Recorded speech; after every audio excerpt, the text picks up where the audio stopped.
ቶሎ በል። ጥያቄ ምንድን ነው? ጥያቄ እንኳን አልተረዳም። አሁን ስግደት ለቅዱሳን ይገባል ብለህ ታምናለህ ወይ? ምንም እኮ የሚያሽኮረምም ነገር አይደለም ወንድማችን ደሳለኝ። አሁን ደስ እንዳለ አትሆና። እሺ ገብተሃል አይደለ? ገስ ላይ ከገባ በኋላ እምነትን ተናገር። ለምንድን ነው የምትሽኮረመሙት? ይሄ እኮ የፍቅር ጥያቄ አይደለም። መሽኮረመም አይጠበቅባችሁም። ደፍራችሁ ኮራ በላችሁ መልስ ስጡ። አንድ ጊዜ ኮሜንት ሴክሽን ላይ በምን ዙሪያ አካኪ ዘራፍ ስትል እንደነበር እኔ ስላየሁት ነው። ስግደት ለቅዱሳን ይገባል ብለህ ታምናለህ ወይ? እምነትህን ነው ንገረኝ አልኩህ። እሺ አይዞህ፣ ሌላ የሚያስጨንቅ ነገር እንግዲህ አንተ ፈርተሃል። እንግዲህ እምነትህን ነው የጠየቁህ። እኔ ፈርተሃል አላልኩም። ቀጥታ ወደ መልሱ አልመለስክልኝማ። እምነትህን የጠየቁህ እመልስልህ። እኔ ያለው መልስልሃለሁ። እምነትህን የጠየቁህ እምነትህን መልስልህ። ስግደት ለቅዱሳን ይገባል ብለህ ታምናለህ ወይንስ አታምንም? እምነትህን አታምንም። ለማን ነው የሚገባው? ስግደት ለእግዚአብሔር ብቻ። እሺ ለእግዚአብሔር ብቻ ነው የሚገባው የሚል አንድ የመጽሐፍ ቅዱስ ማስረጃ ስጠን። አዳምጡላችሁ። ጉልበት ሁሉ ለእግዚአብሔር ይንበርከክ የሚል አለ።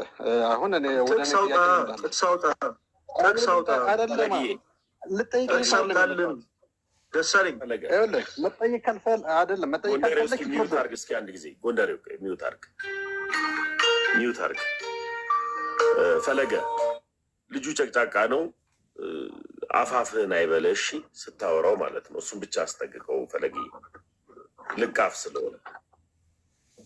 አይ እንደዛ ከሆነ ስሜቱን መቆጣጠር የማይችል ከሆነ ሚዩትን የምናደርገው ተሙ። ሲቀጥል ደግሞ እንችላለን ከኔ ጋር አሁን። እሺ አንድ ጊዜ ጠብቀኝ ቅዱስ፣ አንድ ጊዜ ወንድማችን ደሳለኝ ስግደት ለእግዚአብሔር ብቻ ነው የሚገባው ብለህናል። ስግደት ለእግዚአብሔር ብቻ ነው የሚገባው የሚል የመጽሐፍ ቅዱስ ማስረጃ አምጣልን። ቶሎ በል። በመጀመሪያ ተሙ አስቀየሜ ከሆነ ይቅርታ፣ ግን እንደዛ ቀጥታ ወደ መልሱ ግባ። ቀጥታ ስለ መልሱ ስተወራ ነው የምንሰማ። እያወራን ከሆነ እየሰማን አይደለም። ቶሎ በል። ሚዩት ነህ እያወራህ ከሆነ ቀጥታ ወደ መልሱ ግባ። ምን ላይ እናውጣ? ይኸውልህ መጀመሪያ ስዕል አድኖ ይባላል አይባልም? መስገድ ይቻላል? እኔ መልስልሃለሁ። ሰማኛለህ? ደሳለኝ ይሰማል አይደል? አንድ ነገር በጣም በአጽንኦት ላስጠንቅቅህ። ይሄ የአባት ቤት አይደለም። ለምጠይቃቸው ጥያቄዎች ግን እኛ ያለን ብያለሁ። እሺ እንዳታስብ፣ እኔ ነኝ ያስገባሁህ። በደንብ አድርጌን ይመልስልሃል። ምንም በተመሳሳይ ልክ አንተም እንደዚሁ እየጠየቅ በደንብ አድርገን እኛ መልስ እንሰጥሃለን። ለሱ በደንብ አታስብ። ለምን ወረድክ? አስገቡኝ መከራ። ከገባችሁ በኋላ መልስ እንሰጣችኋለን ስትባሉ መከራ። ኦኬ አሁን ማስረጃ ወጥቻለሁ። መቀጠል እንችላለን አሉ። ችግር የለውም። ቅዱስ ስዕላት መጽሐፍ ቅዱስ እንዳልሆኑ የሚናገር አንድ የመጽሐፍ ቅዱስ ማስረጃ ስጠን። ምን ላይ እናውጣ? ኦኬ ዘጸአት 24 ዘሌዋውያን 26 1 ዘዳግም 4 ኦኬ እኔ አንድ ስልክ ብቻ ነው ያዝኩትና አይመችኝም። አንተ ዘጸአት ምዕራፍ 20 ከቁጥር 4 ላይ እንደዚህ ይላል። በቃሌ ስለማውቀው እሱን ላንብብልህ። በላይ በሰማይ ካለው በታች በምድርም ካለው ከምድርም በታች ከውስጥ ካለው የማናቸውን ምሳሌ ለአንተ አታድርግ፣ አታምልካቸው፣ አትስገድላቸውም ይላል። ወደ ተመለስ ወደ ላይ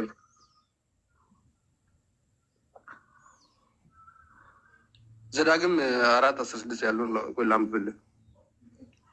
በመጀመሪያ ይህን ጥቅስ አሁን የተነበረው ጥቅስ መልስልን። ምንድን ነው ማስረጃ ማውጣው እኔ ነኝ፣ አንተ አይደለም። ተመሳሳይ እኮ ነው። ዘዳግም ላይ ያለውን ዘጸአት ምዕራፍ 20 ላይ ያለው ተመሳሳይ ነው። ኦልሬዲ ምንም ልዩነት የለውም። አይ በወንድ ወር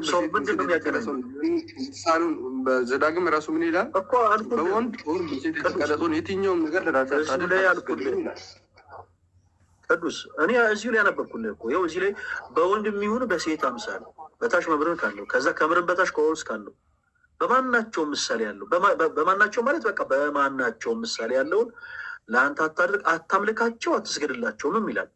ምንድን ነው የሚያገናኘው አሁን ከስዕላት ጋር? ኦኬ ለራሴ አትቅረጽ፣ አታመልካቸው እያለ ነው። ምክንያቱም ምናልባት እንኬዝ እግዚአብሔር ሊያዘዝ ይችላል። አሁን ሙሴን በጽላት ላይ በድንጋይ እንደዚህ ብሎ እንዳለው ጣዖታት ናቸው ሊያዘዝ ይችላል። ከዛ ውጭ ቅዱስ ስዕላቶች በኢትዮጵያ ኦርቶዶክስ ተዋሕዶ ቤተክርስቲያን ውስጥ ያሉ መጽሐፍ ቅዱስ መሰረት አላቸው ብለን እኛ የምናምንባቸው ስዕላቶች ጣዖታት ናቸው ብለህ ታምናለህ? ቅዱስ በኢትዮጵያ ቤተ ኦርቶዶክስ ያለው ሁሉም ጣዖት ነው፣ መጽሐፍ ቅዱሳዊ አይደለም። ምክንያቱም ማንም ሳል ብሎ ሁላችሁም አዳምጡ። እሺ ቅዱስ ቆይ ተረጋጋ፣ አብረን አለን አይደል? እንቀጥላለን። እዚህ ጋር ይሄ መጽሐፍ ቅዱስ ነው። እዚህ ላይ ምን ስል ይታያል? ቅዱስ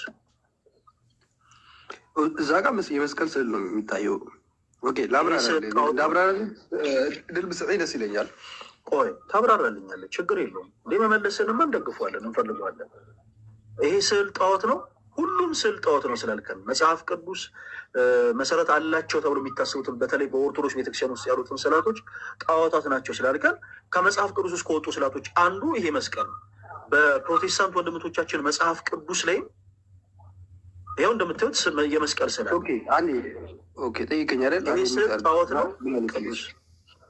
በመጽሐፍ ቅዱስ ላይ የተሳለው መስቀል አንድ የሚታርግን ያልከው ቅዱስ፣ አንድ የሚታርግና ልመልስልህ ያልኩ ደፋር ነህ በጣም ትመልስልህ ጣልቃ እንዳትገባ ቅዱስ። አይ ነው እንደዚህ አይነት የልጅ ወሬ አታውራ እሺ። ፐርሰናል ወደ ሀሳባችን የሚታርገው ዲያቆን ወደ ሀሳባችን ንምጣ። አሁን ፐርሰናል ማይክል ሚት አድርገው። በጣም ጎበዝ ልጅ። አንደኛ ከአቅም በላይ አትንጠራራ እሺ። የምናወራውን መጽሐፍ ቅዱስ ሀሳቦችን ነው። ከአንቺም ብሶ ደግሞ ጀለስ ማይክል ሚት አድርግ ምናምን እንዲህ አይነት ስታፍ ውስጥ አትግባ። ጀስ የተጠየቀውን ብቻ ፎከስ አድርገህ መልስ እሺ። እሺ ቅዱስ ፕሊስ። እኔ ስርዓት አልበኛ የሆነ ሰው አይመቸኝም። ስለምታምነው እምነት ግን እኔ ምንም እንትን የለኝም። እሺ ቅዱስ፣ ስዕላት ሁሉ ጣዖታት ናቸው ብሎ ነበረ። ጋይስ ሁላችሁም አዳምጡ። ይሄ በእጅ ያዝኩት ምንድን ነው? ቅዱስ ማይክን ክፈተዋ። ኦኬ መለስኩልህ እኮ መጽሐፍ ቅዱስ እዚህ ላይ ምን ስዕል አለ? እዚህ ላይ ምን ስዕል አለ? የመስቀል ስዕል አለ። ይሄ ስዕል ጣዖት ነው ቅዱስ? ልመልስልህ፣ አሁን ስመልስልህ ጣልቃ እንዳትገባ። እዚህ ጋር አሁን በመጽሐፍ ይሄ ስዕል ጣዖት ነው እየመለስኩልህ እኮ ነው። ቆይ አንዴ ቅድም ብያለሁ። ይሄ ምንድን ነው ስዕል? ቅዱስ መጽሐፍ ቅዱስ ነው እያልክ አጭር መልስ። ይሄ ስዕል ጣዖት ነው አይደለም? ጣዖት አይደለም። በጣም ጥሩ። ይሄ ስዕል ጣዖት አይደለም ብለናል። ቅድም ስንጠይቅ ደግሞ ሁሉም ጣዖታት ናቸው ብለን ነበረ። ቅድም የመለስከው መልስ ትክክል ነው ወንድማችን ቅዱስ። እኔ በኢትዮጵያ ኦርቶዶክስ ቤተክርስቲያን ያሉ ስዕላቶች ናቸው ያሉ። በኢትዮጵያ ኦርቶዶክስ ልክ እናንተ እንዳለው አይነት የመስቀል ስዕል አለ። ቆይ ተረጋጋ። አሁን እያወራን ያለ ነው በመጀመሪያ መጽሐፉ ስለመሆናቸው ስላለመሆናቸው ነው። ተወዳጅ ወንድማችን እናንተ በጨፈነው አይንህን ጨፈነ እንዲሁ በደፈነው እኔ እኮ እያወራሁ አይደለም።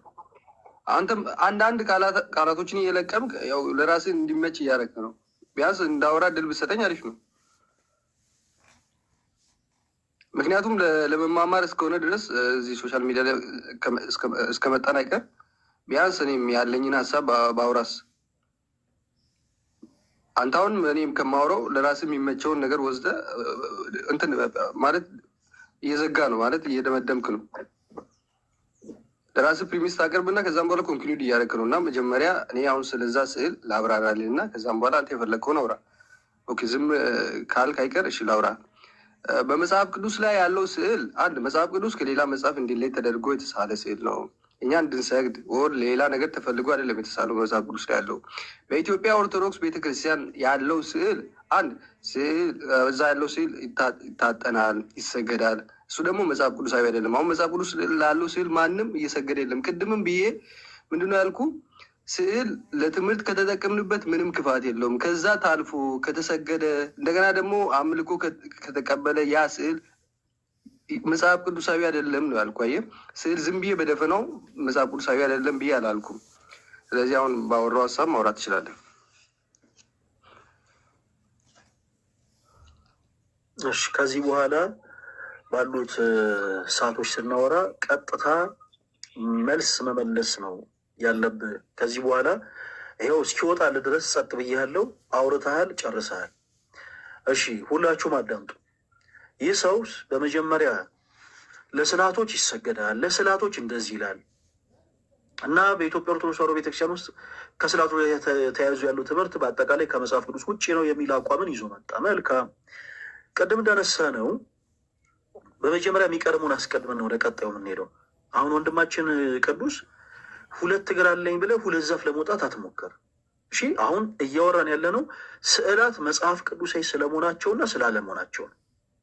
ይህንን ከጨረስን በኋላ ቀጣዩ ርዕሳችን የሚሆነው ምንድን ነው?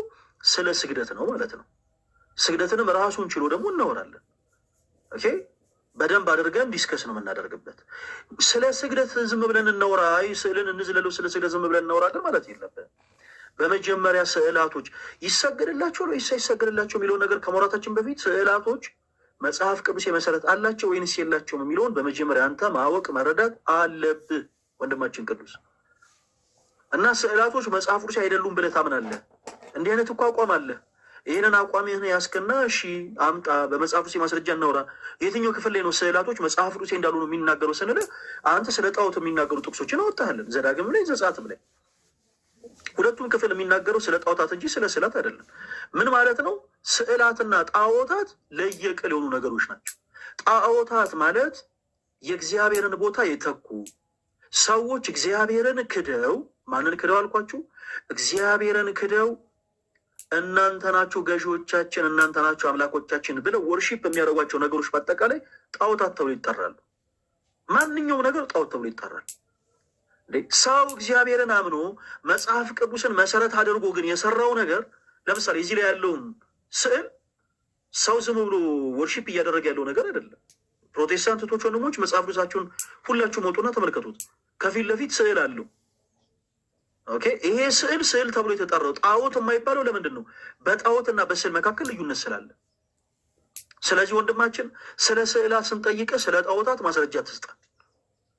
ስዕላት መጽሐፍ ቅዱስ አይደሉም፣ መጽሐፍ ቅዱስ መሰረት የላቸውም ብለናል። ስለዚህ አንድ የመጽሐፍ ቅዱስ ማስረጃ ስጠን። ስዕላት መጽሐፍ ቅዱሳዊ መሰረት እንደሌላቸው፣ በቃ ስዕላት መጽሐፍ ቅዱሳዊ እንዳልሆኑ የሚናገር አንድ ሲምፕል ቨርስ፣ አንድ የመጽሐፍ ቅዱስ ማስረጃ ስጠን። አሁን ጥቅስ ጠይቀነዋል፣ ሁላችሁም አዳምጡ። አሁንም እንደ ልጅ አክት እያደረገ ስለ ጣዖት የሚያወራን ከሆነ ሌላ አይነት አካሄድ እንሄዳለን ማለት ነው። ሁላችሁም ተከታተሉ፣ ሁላችሁም ታተርፉበታላችሁ። ወንድማችን ቅዱስ ስዕላት መጽሐፍ ቅዱስ አይደሉም ብለናል። በስዕላትና በጣዖት መካከል ልዩነት እንዳለ እኔ ሳልሆን አንተ ራስህ አምናሃል።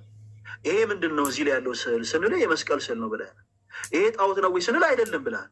ምን ማለት ነው? በስዕላትና በጣዖታት መካከል ልዩነት አለ። ስለ ጣዖታት አይደለም እያወራን ያለ ነው። የትኛውም በክርስቶስ የሚያምን ክርስቲያን ለጣዖት መጽሐፍ ቅዱስን ይዞ ሊከራከር አይችልም።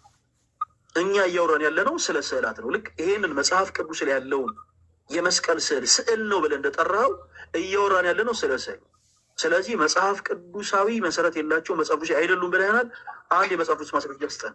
ስዕላት ጣዖታት ሳይሆን ስዕላት መጽሐፍ ቅዱስ እንዳልሆኑ የሚናገር አንድ ማስረጃ። ኦኬ፣ አንዴ ባይዞ ፈለገ ባይዞ በጣም እንትን እያልክ ነው። እና ምን መሰለህ አንድ ነገር ጣዖት ቆይ እኔ ሌላ ነገር ቅዱስ ኖ አቁም። ማስረጃ አለ ወይስ የለህም? ከሌለ ወደ ጣዖት ወይም ጣዖት አይደለም የምናስብለው እኮ እኛ ነን። ማስረጃ አለ ወይንስ የለህም? ቅዱስ መጀመሪያ ላውራ አለኝ። ማስረጃ አለኝ። የትኛውም እኮ ጣዖት ብሎ አይደለም ጠርቶ የሚሰግደው። ቆይ አንዴ፣ የትኛውንም ነገር እኮ ጣዖት ማስረጃ መለየ እናውጣ። ቅዱስ ለምንድን ነው ቆይ ማታስወራኝ? ፈለግ ማስረጃ አለ ወይስ የለም? ማስረጃ አልፈልግም። ቅዱስ አይደለም፣ እኔ የህዝብን ጠባቂ አይደለሁም። እኔ አንተን ብሶት ማዳመጥ አልፈልግም። ስለ መጽሐፍ ቅዱስ እየወራን ነው። ማስረጃ እንድሰጠን እሱን እሰማለሁ። ፈለግ ማውራት ትችላለህ። ማስረጃ አለ አለኝ። ማስረጃ አለኝ አልኩህ እኮ ማስረጃ አለኝ አልኩህ። እሺ ሁላችሁም አዳምጡ። ማስረጃህን አውጣና ስጠን። ምን ላይ እናውጣ? ኦኬ፣ ማስረጃ ከማውጣት በፊት አንድ ደቂቃ ብቻ ላውራ። አንድ ነገር ጣዖት የምናስብለው እኛ ነን። ምክንያቱም ጣዖት ቅዱስ አንድ ሰው ማስረጃ ብቻ ስጠን። ኦኬ፣ ራስን ማትቆጣጠር ከሆነ እኛ ስሜትን እየተቆጣጠርን እንሄዳለን። እንዲህ አይነት ቻይልሽ የሆነ ነገር አዲስ ቅዱስ፣ አሁንም እባክህን ራስን ተቆጣጠር። ይሄ ሻይና ቡና ፕሮግራም አይደለም። ቅዱስ ምን ሆነ ነው? ሰው እንዴት በዚህ ልክ ልጅ ይሆናል? ይሄ ዝም ብዬ ቆይ ማስረጃ ከመስጠት በፊት ይሄን ላወራ ይሄን ካላወራሁ የሚባልበት ቦታ አይደለም ብራዘር። ከኛ ከክርስቲያኖች ጋር ስታወራ ጥንቃቄ ያስፈልጋል። ያለ ማስረጃ የምታወራ ከሆነ ይሄ ዘዳግም 4:16 አዳምጠው ነው። እሺ ምን ይላል? አንብብልን። አንብብ አውጣ። አንተ አንብብልን። ማስረጃውን የመጣው አንተን። አንተ አንብብልን።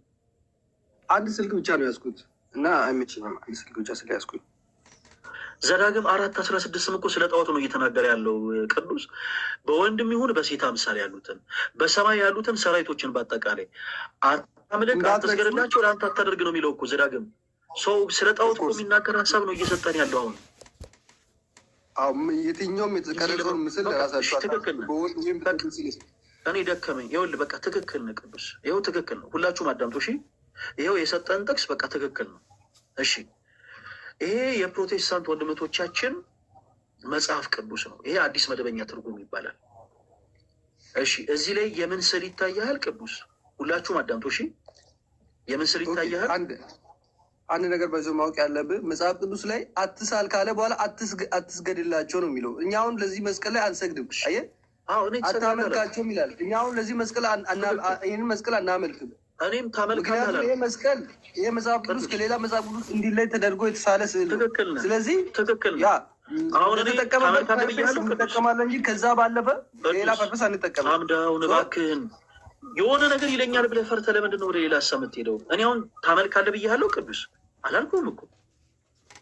እኔ እኮ ፕሮቴስታንት አደረግም ዝም ብዬ በጭፍን አልናገርም። እኔ አሁን ትሰግድለታለህ ብያለሁ። ያንን ነገር ስለ ለዛ ስዕል ከሰገድ ካመለክ ነው ጣሁን የሚሆነው እንጂ ዝም ብሎ ስዕል ብቻ እኔ አሁን ምንድን ስላላልኩ ነገር ለምንድን ነው የምታወራው? ኧረ ካምዳውን። እኔ ታመልከዋለህ ብያለሁ ወይ? ባጭሩ መልስልኝ ቅዱስ። ይሄንን ስዕል አንተ ታመልካለህ ብያለሁ? ይሄንን ስዕል እኔ አላመልከው የነገርኩህ። ታመልካለህ ብያለሁ ወይ? እኔ ብለኸኛል ወይ? አላልከኝም በለኝ። በቃ አላልኩም። ትሰግድለታለህ ብያለሁ? አልሰግድለትም ብያለሁ ወይ? እኔ አላልከኝም። ጌታ አላልከኝም ወይ? እኔ አሁን የምጠይቅን አዳምጥ። አላልኩም። በቃ ሁላችሁም ሰምታችኋል። ይኸው በራሱ አንደበት አላልከኝም ብሏል። እኔ አላልኩም። ታመልካለህ አላልኩም። ትሰግዳለህ አላልኩም። እሺ ስዕላት መጽሐፍ ቅዱሳዊ ናቸው ወይንስ አይደሉም ስንለው ወንድማችን አይደሉም ብሎን ነበር። ይሄ የፕሮቴስታንት ወንድመቶቻችን መጽሐፍ ቅዱስ ነው። እዚህ ላይ የምን ስዕል አለ ቅዱስ? ኦኬ እዛ ጋ ያለው የመስቀል ስዕል ነው። የመስቀል ስዕል ነው። ቅድም ስንጠይቅ መጽሐፍ ቅዱሳዊ አይደሉም ብለን ነበረ። ይህንን ስዕል ማን ነው ሳሉ ያላችሁ? አንድ ከየት አምጥታችሁ ነው የሰራችሁት? ሁለቱን ጥያቄ በመጽሐፍ ቅዱስ የማስረጃ መልስልን። ማን ነው ሳሉ ያላችሁ? በመጽሐፍ ቅዱስ የማስረጃ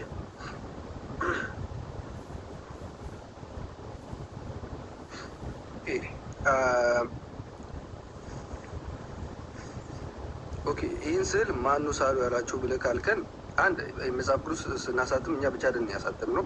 ኦርቶዶክስም አለች፣ ካቶሊክም አለች። የመጽሐፍ ቅዱስ ማህበር በተለይ እነዚህ መጽሐፍ ቅዱስ ስለ መጽሐፍ ቅዱስ ማህበር አይደለም መጽሐፍ ቅዱሳዊ ማስረጃ ቅድም ስንጠይቅ፣ ይሄ በነገራችን ላይ ሁላችሁም ተከታተሉ። ቅድም ይኸውላችሁ ለኦርቶዶክስ ቤተክርስቲያን ሲሆን ጀለስ አፉን አቀላጥፎ ስዕላት መጽሐፍ ቅዱስ አይደሉም ብሎ ነበረ። በመጽሐፍ ቅዱስ ላይ ግን ስዕል ይዞ ማለት ነው። ትልቅ ይህ ስዕል ግድንግድ የሆነ ስዕል አስቀምጦ ስዕላት መጽሐፍ ቅዱስ አይደሉም ማለት ነው። እሺ ይኸው መጽሐፍ ቅዱስን ስናነሳው የጀለስን ይኸው እዚህ ላይ የመስቀል ስዕል አለ። ሁለት ጥያቄ ነው የጠየቅነው። ሁላችሁም አዳምጡ። ሁለት ጥያቄ። ስዕሉን ማን ነው ሳሉ ያላችሁ? በመጽሐፍ ቅዱስ የማስረጃ። ምክንያቱም ፕሮቴስታንቶች የሚያምኑት በመጽሐፍ ቅዱስ ነው እንጂ በመጽሐፍ ቅዱስ ማህበር አይደለም፣ በአሳታሚ ድርጅት አይደለም የሚያምኑት። በአሳታሚ ድርጅት እናምናለን ካላችሁ ከእኛ አዲስ መረዳት ነው እንግዲህ እንቀበላችኋለን። ሲቀጥል ደግሞ ከየት አምጥታችሁ ሳላችሁት? የጌታ የኢየሱስ ክርስቶስ የመስቀል እንደዚህ አይነት ጊዜን ያለ እስክጨርስ አዳምጠኝ ቅዱስ። ምን ሆነ ነው አንተ እኮ ስትናገር ቅድም ይኸውልህ የተናገርከው ነገር ትክክል ሆኖ አይደለም። ጸጥ እየሰማኝ ነበረ። ለጆሮ እየቆረቆረ ነው። ጸጥ ብለን ሰምተናል። አሁን አንተ ማድረግ ያለብህ ቀጥታ ወደ መልስ ነው። ለምሳሌ ሲጋራ የሚያጨሰው ሲጋራ አትጭሱ ማለት አይችልም። በእጅ ላይ መጽሐፍ ቅዱስ ላይ ስዕል ይዘህ ኦርቶዶክስ ቤተክርስቲያኖችን ሞክ ለማድረግ ብቻ ስዕላት መጽፉ አይደሉም ማለት አትችልም። ብራዘር አምጣ ማስረጃ። ማን ነው ሳሉ ያላችሁ? ከየት አምጥታችሁ ነው የሰራችሁት? ይሄ ብቻ አይደለም፣ ሌላ መጽሐፍ ቅዱስ አለ። በደንብ እያወጣ እናሳያችሁ። ይሄም እዚህ ጋር ያለው የ66ቱ መጽሐፍ ነው። ይታያችኋል።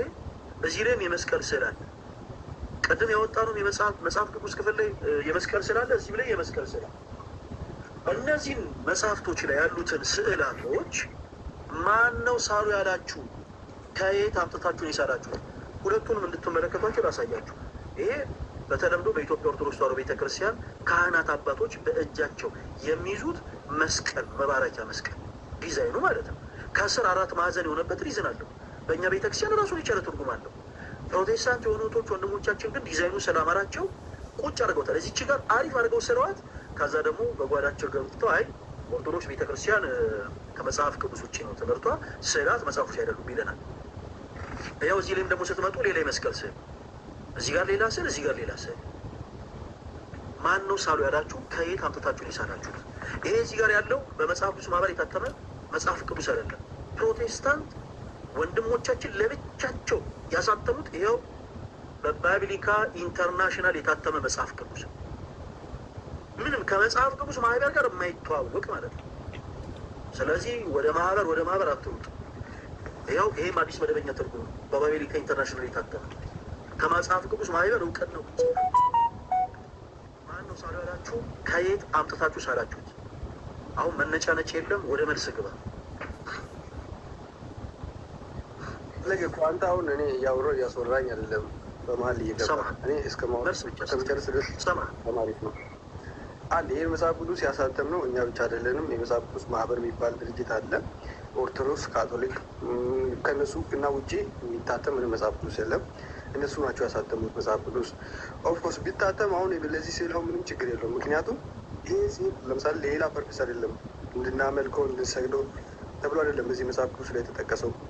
የተጠቀሰበት ዋነኛ ዓላማ እዛ የተጻፈበት የተሳለበት ዋነኛው ዓላማ ከሌላ መጽሐፍ እንዲለይ ቅዱስ መጽሐፍ ቅዱስ ብለን ስለምንጠራ መጽሐፍ ቅዱስ ቅዱስ እንደሆነ ለማሳየት ብቻ ተደርጎ የተሳለ ስዕል ነው እንጂ እንድንሰግድለት ወይ ሌላ ነገር ፐርፒስ ተብሎ አይደለም። ለዛ ተደርጎ ቢሳል ኖሮ ነበረ ጣዖት የሚሆነው። ምክንያቱም አንድ ነገር ጣዖት የሚያዝ ብሎ ምን እንደሆነ ታውቃለህ? ስግደትና አምልኮ። ያ ነገር ስግደትና አምልኮ ከተገባ ነው ጣዖት የሚባለው እንጂ የሆነ ነገር ከመሬት ተነስቶ ዝም ብሎ ጣዖት። ይቅርታ ጋር ከርዕስ እየወጣ ስለሆነ ምን ብዬ ነው የጠየቁት ጥያቄ? እስኪ ጥያቄ ደግመህ ንገረኝ ለራሴ። እኔ የመለስኩልህ እኮ ነው። የመለስክልኝ አይደለም ጥያቄውን ንቆይ። ምን ብዬ ነው የጠየቁ? ሁላችሁም አዳምጡ። እኔ አሁን ጣዖት ይባላል ወይስ አይባልም? የፕሮቴስታንቶች ላይ ያመልኩታል ወይስ አያመልኩትም ብዬ ነው የጠየቁት ወይስ ምን ብዬ ነው የጠየቁ? ንገረኝ።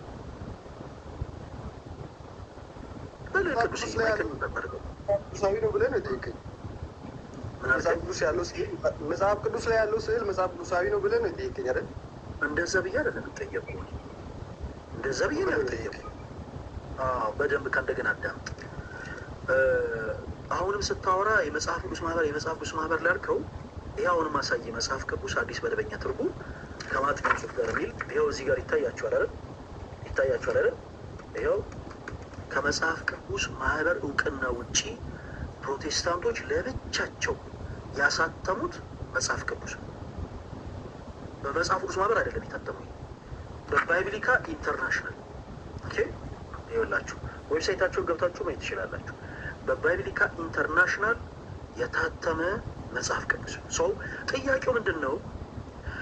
ሶሪዬ ጀለስ መጣሽና አንቺ ምን አልሽን? ስዕላት መጽሐፍ ቅዱስ አይደሉም አልከን። አይደሉም እርግጠኛ? አዎ አይደሉም። በቃ የሆነ የሳትከው መረዳት አለ ብለን የሆነ ነገር ልናሳይ ሞከርና ግግም ስትል እኛም ግግም አለን መጣንና ሁለት የእናንተን መጽሐፍ ቅዱሶች ይዘን መጣን። አዮ ከመጽሐፍ ቅዱስ ማህበር እውቅና ውጭ የታተሙ መጽሐፍ ቅዱስ ማህበርን ያሳተሙ ምናምን እንዳትል። ይኸው ከመጽሐፍ ቅዱስ ማህበር እውቅና ውጭ ኖ ሶል ና ሶል መውጣት አይቻልም። ና ለአንተ ነው እየወራ ያለሁት። ና ወዴትም እንዳትሄድ። እዚህ ጋር ይኸው ከመጽሐፍ ቅዱስ ማህበር እውቅና ውጭ የታተሙ ሁለት መጽሐፍቶችን ይዘን መጣንና ስዕላት መጽሐፍ ቅዱስ አይደሉም ብለህን ነበር። መጽሐፍ ቅዱስ አይደሉም ብለህን ነበር። አዎ ብለህ እሺ። እዚህ ጋር የምስል የመስቀል ወይ መድኃኔዓለም አይደሉም ብለህን ነበር። እሺ እዚህ ጋር የምስል የመስቀል በጣም ጥሩ። እሺ እዚህ ጋር ያለው መስቀል ዲዛይን አለው ምናምን፣ ከስራ 4 ማዕዘን አለው ምናምን። እዚህ ጋር ያለው መስቀል ደግሞ ሌላ አይነት ነው። ሁለቱም ግን የመስቀል ስዕል ተብሎ ነው የተቀመጡት። ሁለቱም የተለያዩ መጽሐፍ ቅዱሶች ናቸው። ከመጽሐፍ ቅዱስ ማህበር እውቅና ውጭ የታተሙ መጽሐፍቶች ናቸው ሁለቱም። እሺ ማን ነው ሳሉ ያላችሁ? አንደኛው ጥያቄ። አሁን ትሰግዱለታላችሁ ወይስ አትሰግዱለትም? ታመልኩታላችሁ ወይስ አታመልኩትም? አላልንም። ያልበላህን እንዳታክ አልጠየቅንም እኛ ስለሱ። አሁን ቀጥታ አንተ የምትመልሰው አይ እኛ ፐርፐዙ እንትን ነው ከሌሎች መጽሐፍት ለመለየት ምናምን፣ እኛ አልጠየቅንም ስለሱ። ለምን አይነት ፐርፐዝን ያስቀምጣችሁት አይደለም ጥያቄያችን። ማነው ሳሉ ያላችሁ? ስዕላት መጽሐፎች አይደሉም ብላችሁ የምታምኑ ፕሮቴስታንቶች ሁላችሁም እያንዳንዳችሁ ስዕላቶች መጽሐፎች መሰረት የላችሁም ብላችሁ እያመናችሁ ማን ሳሉ ብሏችሁ ነው መጽሐፍ ቅዱሳችሁ ላይ ስለ ያስቀመጣችሁ? መጽሐፍ ቅዱስን ትገልጥና በማስረጃ ይኸው እዚህ ክፍል ላይ መጽሐፍ ቅዱስ ላይ ስለታዘዘን ይወስደናል። አንደኛ መልስ። ሁለተኛ ከየት አምጥታችሁ ሰራችሁ? ሁለቱም የተለያዩ ዲዛይኖች ናቸው። ይኸው እዚህ ጋር ያለው ስዕል ልክ እንደዚህ የሆነ ዲዛይን አለው። እዚህ ጋር ደግሞ ያለው ደግሞ ሌላ ታሪክ። ከየት አምጥታችሁ ሰራችኋቸው? ሁለቱም መልስ መልስ። ቶሎ በል። ይሄን ጀመርም ያልኩትን መች ባይዞ አንድ ነገር እሺ፣ አንተ አላልክም። ለዚህ ጥያቄ ብቻ መስጠት እየመለስኩልህ ነው። ስዕልን ሌላ ፐርፖዝ ከተጠቀመ አንደኛው ጥያቄ ምንድን ነው ብያለሁ። ሁለቱንም ጥያቄ አስተውሰኝ እስኪ ቅዱስ። ቆይ ወደ ሌላ ነገር ሙባና አንደኛ ጥያቄ ማኑ ሳሉ ያሏችሁ ብሎ ጠየቀኝ። አንደኛው ጥያቄ ማን ነው ሳሉ ያላችሁ? ከመጽሐፍ ቅዱስ ነው ትመልስልን። ሁለተኛ ጥያቄ ምን ብዬ ጠየቁ ቅዱስ? ሁለተኛ ጥያቄ አልሰማሁም። አታዳምጥ። አያ አታዳምጥ። አዎ አዳምጥ። አንደኛ ጥያቄ እነዚህን ስዕላቶች ማን ነው ሳሉ ያላችሁ ነው። ሁለተኛው ጥያቄ ደግሞ ከየት አምጥታችሁ ሳላችሁት ነው። ሁለተኛው ጥያቄ በኋላ አስታውሳለሁ። አንደኛውን ጥያቄ መልስል። ማን ነው ሳሉ ያላችሁ? እሺ አሁን ልመልስልህ እኮ ፈለገ ልመልስልህ። ፕሊዝ ሞቅ ባታደርገኝ አሪፍ ነው። ምና እኔ ስዕል አሁን ቅድምም እንዳልኩ ስዕል ለትምህርት ከተጠቀምንበት ችግር የለውም። ለምንድን ነው የምትጠቀሙ? እኔ አሁን ጣልቃ ገባ። ለምንድን ነው የምትጠቀሙ? ብቻ አይደለም ስዕል ባይዞ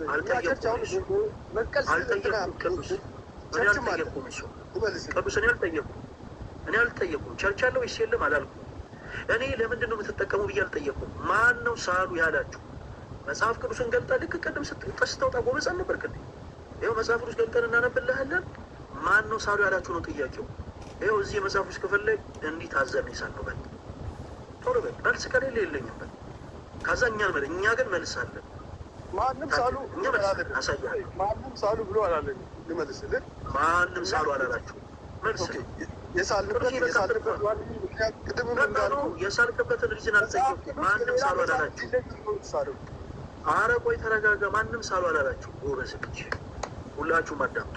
ማንም ሳሉ አላላችሁ። እሺ፣ ይህንን ስል ከየት አምጥታችሁ ሳላችሁት? የክርስቶስ መስቀል እንዲህ አይነት ነው ብላችሁ ስላችሁ ያስቀመጣችሁት የትኛው የመጽሐፍ ቅዱስ ክፍል ላይ ተገልጦ ነው? እስኪ ማስረጃ አስጠን ከመጽሐፍ ቅዱስ ላይ። በመጽሐፍ ቅዱስ ማህበር ቅድም መለስኩልህ እኮ ፕሮቴስታንት ብቻ አይደለም፣ ካቶሊክ፣ ኦርቶዶክስም አለ። ይሄ በባቢሊካ ኢንተርናሽናል የታተመ ነው ቅዱስ። በምን የታተመ ነው? ከመጽሐፍ ቅዱስ ማህበሩ። ስለዚህ ነው የጠየቁ። ይሄ በባቢሊካ ኢንተርናሽናል የታተመ አሳይኝ፣ ማስረጃ ሳይ በባቢሊካ ኢንተርናሽናል እንደታተመ። ይኸው እዚህ ጋር በምን የታተመ ሄደ? አይታይም፣ በትክክል አይታይም። እሺ፣ ባይብሊካ ኢንተርናሽናል ባይብል ሶሳይቲ አሳታሚው ባይብሊካ። ሁላችሁም ዌብሳይታችሁ ላይ ገብታችሁ ሁላችሁም አዳምጡኝ። ኢንተርናሽናል ባይብል ሶሳይቲ በዚህ ነው የታተሙ መጽሐፍ ቅዱስ። ከዛ በኋላ እትሞቹ መቼ እንደታተሙ ምናምን ደግሞ ቀጣይ ገጽ ላይ ይናገራል። ሶ ወንድማችን ይሄንን ስዕል ከየት አምጥታችሁ ሳላችሁት? ኦኬ ቅድም መልሼ እልሃለሁ። አንድ ፕሮቴስታንት ብቻ አይደለችም በመጽሐፍ ቅዱስ ማህበር ውስጥ ያለው፣ ካቶሊክም ኦርቶዶክስም ብያለሁ። ስቀጥል ደግሞ ያ አሁንም ማንም ሳሉ ብሎ ያለን የለም። ማንም ሳሉ ብሎ ማንም ሳሉ ያላችሁ እኮ መልስ። ማንም ሳሉ ያላችሁ የለም። ከይቅርታ ጋር ይሄ መጽሐፍ እንበልና በመጽሐፍ ቅዱስ ማህበር የታተመ የመጽሐፍ ቅዱስ ማህበር አሳታሚ ድርጅት እንጂ የፕሮቴስታንት ቤተ እምነት ተቋም አይደለም። እሺ፣ በኦርቶዶክስ ቤተክርስቲያን አማኝ የሆነን እኛ መጽሐፍ ቅዱሳችን ስናሳትም ለምሳሌ ልክ ቤተክርስቲያን እንደሰራችሁ አድርገን መጽሐፍ ቅዱስን ቤተክርስቲያን ስለሆነች የሰራችው ልክ ቤተክርስቲያን እንዳሰማራችን ተደርጎ እንዲወጣ እንዲታተም እናደርጋለን። ይሄ ግዴታ አለብን። አንድ ሁለተኛ፣ ፕሮቴስታንት የሆኑ እህቶች ወንድሞቻችንም በመጽሐፍ ቅዱስ ማህበር ሲያሳትሙ የሚታተምበት ትልቁ ይዘን ሰዎች በመጽሐፍ ቅዱስ ላይ እንዳይቀላውጡ እንጂ ይሄ እኛን ይወክላል፣ ይሄ ነገር ሀሳብ ይሄ ነገር ይቀመጥልን የሚለውን ሀሳብ ኦርቶዶክሶች በፕሮቴስታንቶች ላይ ጫና ይፈጥራሉ፣ ፕሮቴስታንቶች ኦርቶዶክሶች ላይ ይቀለውጣሉ የሚባል ነገር የለም። ይህ አሳታሚ ድርጅት ነው። አንተ እያወረደ ያለው ስለ አሳታሚ ድርጅት ነው። መጽሐፍ ቅዱስ ግን እንዲሆኑ ይውጣ የሚሉት ግን የፕሮቴስታንት እምነት ተቋማት ነው። ስለዚህ አሁን እኔ እየጠየቅኩ ያለው ስለዛ ነው። ከየት አምጥታችሁ ሳላችሁት? ቀጥል። አስር ደጋግመህ እየጠየቀኝ እኮ ነው። በቃ ችግር የለውም። በቃ አይዞህ፣ እኔ ልጨነቅ። እሺ ሁላችሁም አዳምጡ። ኦኬ፣ ስለ ስላት እኛ ነን። እሺ በደንብ አድርገን የምንመልሰው ምክንያቱም ቅድም እንዳልኳችሁ መጽሐፍ ቅዱሳዊ መሰረት ያለን እኛ ስለሆነ ለሁላችሁም በደንብ አድርገን የምንመልሰው የቤተ ክርስቲያን እህት ወንድሞቻችንን በደንብ እየፈተፈትን የምናጎርሳቸው ቃል ምንም እንዳታስቡ። እሺ ከዛ በመቀጠል ስለ ስግደት ቅሬታ አቅርቦ ስለነበረ ስግደትን ደግሞ እናወራለን። አዳምጡላችሁ። ወንድማችን ቅዱስ ስግደት ሁሉ አምልኮ ነው ብለህ ታምናለህ?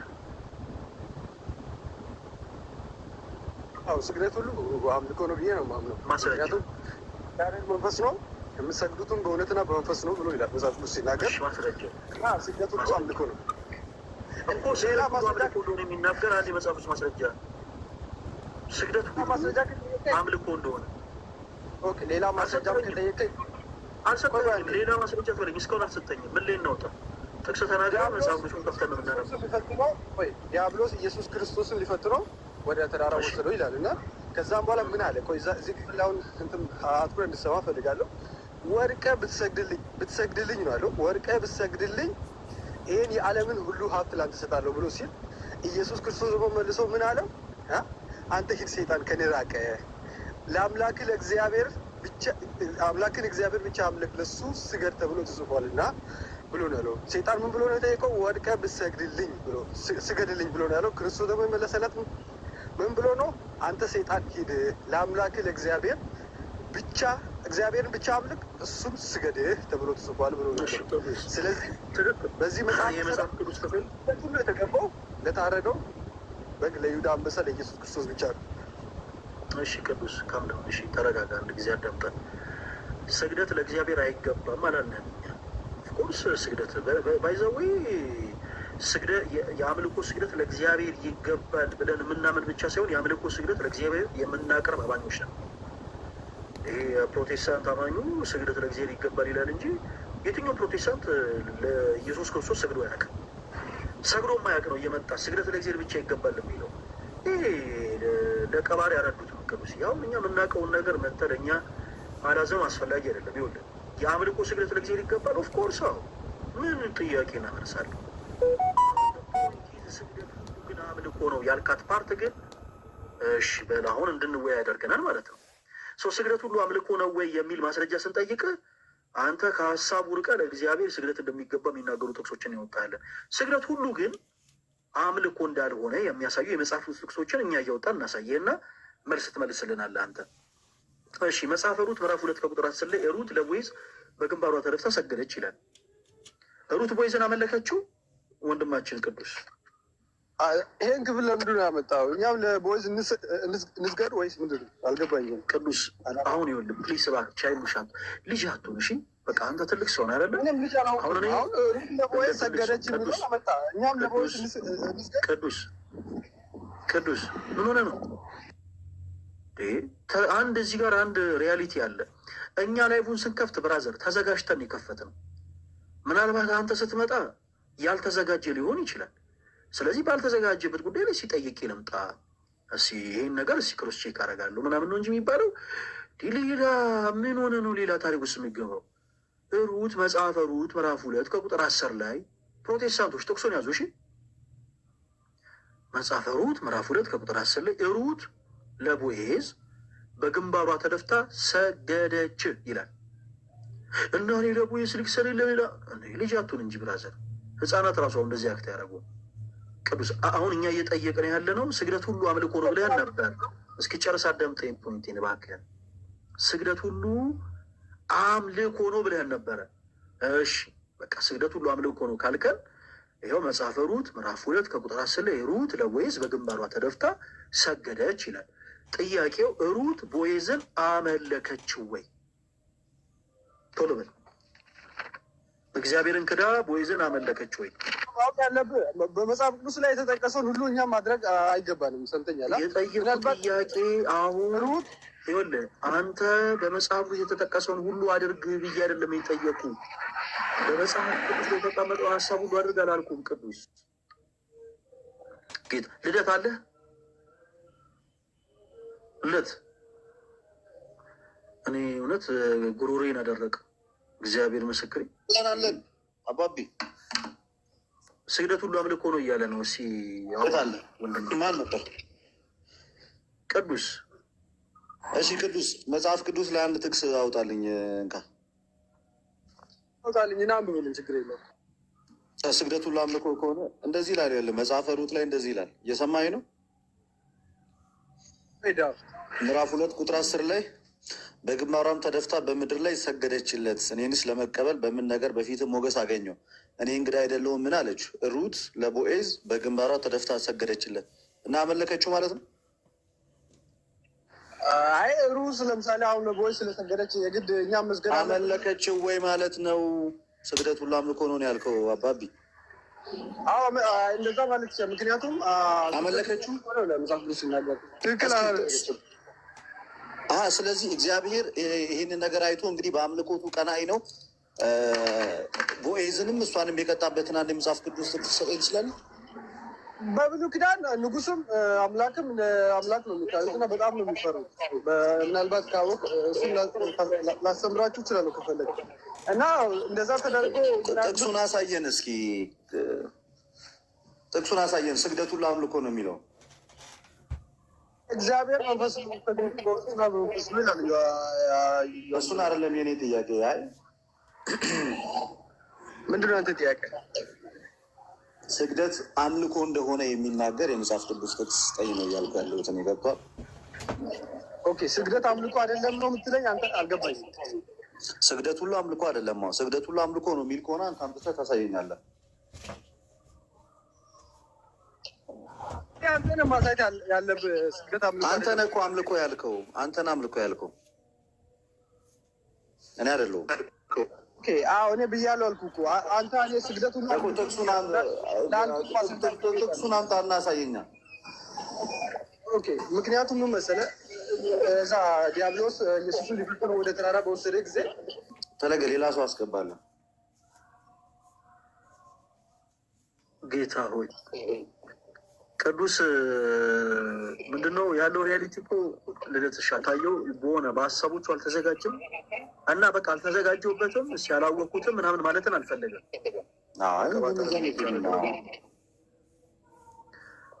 ኤላ ሚል አካውንት ቀጥሉ። ከየት ቤተ እምነት እንደመጣ ጠይቀውና።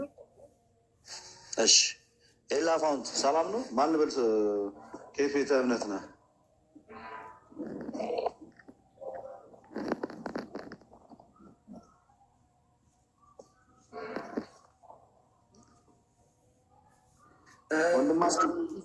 መጽሐፍ ቅዱሱ ላይ የተቀመጠውን መስቀል ነበር መምህር ፈለገ። ቤተ እምነት ኬት ነው? ምን አይነት ጆሮ ይዞ ነው የሚወጡት የሚገቡ ሰዎች? ግን እስኪ ራስን አስተዋውቅ መጀመሪያ። አልሰማኸኝም እንጂ አስተዋውቅ ነበር። ማን ነው? እኔ አልሰማሁም። ወንድማችን የላ የማይክ ምልክቱን ክፈተውና በመጀመሪያ ስትገባ የትኛውንም ሀሳብ ብትናገር እንሰማሃለን። ግን ደግሞ ፕሊስ እባክህን በኔጌቲቭ ኢነርጂ መግባት የለብህም። አንድ ሀቅ አለ። እኛ እና እናንተ አሁን በተለያየ ቤተ እምነት አይነት የምንከተል ሰዎች ነን። በአመለካከት እንለያያለን። ነገር ግን ያው መቼም እንድንጠላለ መጽሐፍ ቅዱስ ያስተምረናል። ስለዚህ ፕሊስ ቢ ፖዘቲቭ እና ራስን አስተዋውቀው። ለልደት አንደኛ ስም ማን ይባላል? ከየት ቤተ እምነት ነው የመጣው? ከዛ በኋላ ስለ የትኛውም ሀሳብ ትቀጥላላችሁ። ልትሻየው ቀጥሉ። ንገረን እስኪ አሁን ስምህን ንገረን። ከየት ነው የመጣው? ኤልያስ እባላለሁ። ፕሮቴስታንት ነኝ እኮ። ፕሮቴስታንት ዲኖሚኔሽን ምንድን ነው? ፕሮቴስታንት እንዳጠቃላይ ስሙ ነው። ከየትኛው ንብረት የምታደርገው? ቃለ ሕይወት ንብረት የምታደርገው? እሺ። የኢትዮጵያ ኦርቶዶክስ ተዋሕዶ ቤተክርስቲያን ከመጽሐፍ ቅዱስ ውጭ የምታስተምረው ትምህርት አለ የምትል ከሆነ ማስረጃ ጠቅሰህ ይሄ በዚህ መጽሐፍ ቅዱስ መሰረት የኢትዮጵያ ኦርቶዶክስ ተዋሕዶ ትምህርት ስህተት ነው ብለን እስኪ። ስዕላትና የስዕላት ስግደት አሁን እየተወራ የነበረው ራሱ እሱም ላይ መጽሐፍ ቅዱስ ጠቅሰህ በኢትዮጵያ ኦርቶዶክስ ተዋሕዶ ቤተክርስቲያን እንደዚህ አይነት ነገር አለ፣ ልምምድ አለ። ይሄ ደግሞ ከመጽሐፍ ቅዱስ አንጻር እጅግ በጣም ስህተት ነው የምትለውን መጽሐፍ ቅዱሳዊ ማስረጃ አንስተ ንገረን። ስዕል አድኖ ምን ሆነ ስላለ እያወራበት የነበረው አልኩህ እኮ አሁን እያወራችሁበት የነበረው ስዕላት መጽሐፍ ቅዱሳዊ እንዳልሆኑ የሚናገር የመጽሐፍ ቅዱስ ማስረጃ አምጣለን እስኪ መጀመሪያ። እሱም ማምጣት ካልቻልክ ደግሞ ስግደት ሁሉ አምልኮ ነው ወይ በመጽሐፍ ቅዱስ አስተምሮ መሰረት? እሱ ጋር እንመጣለን። መልስልኛ እንደ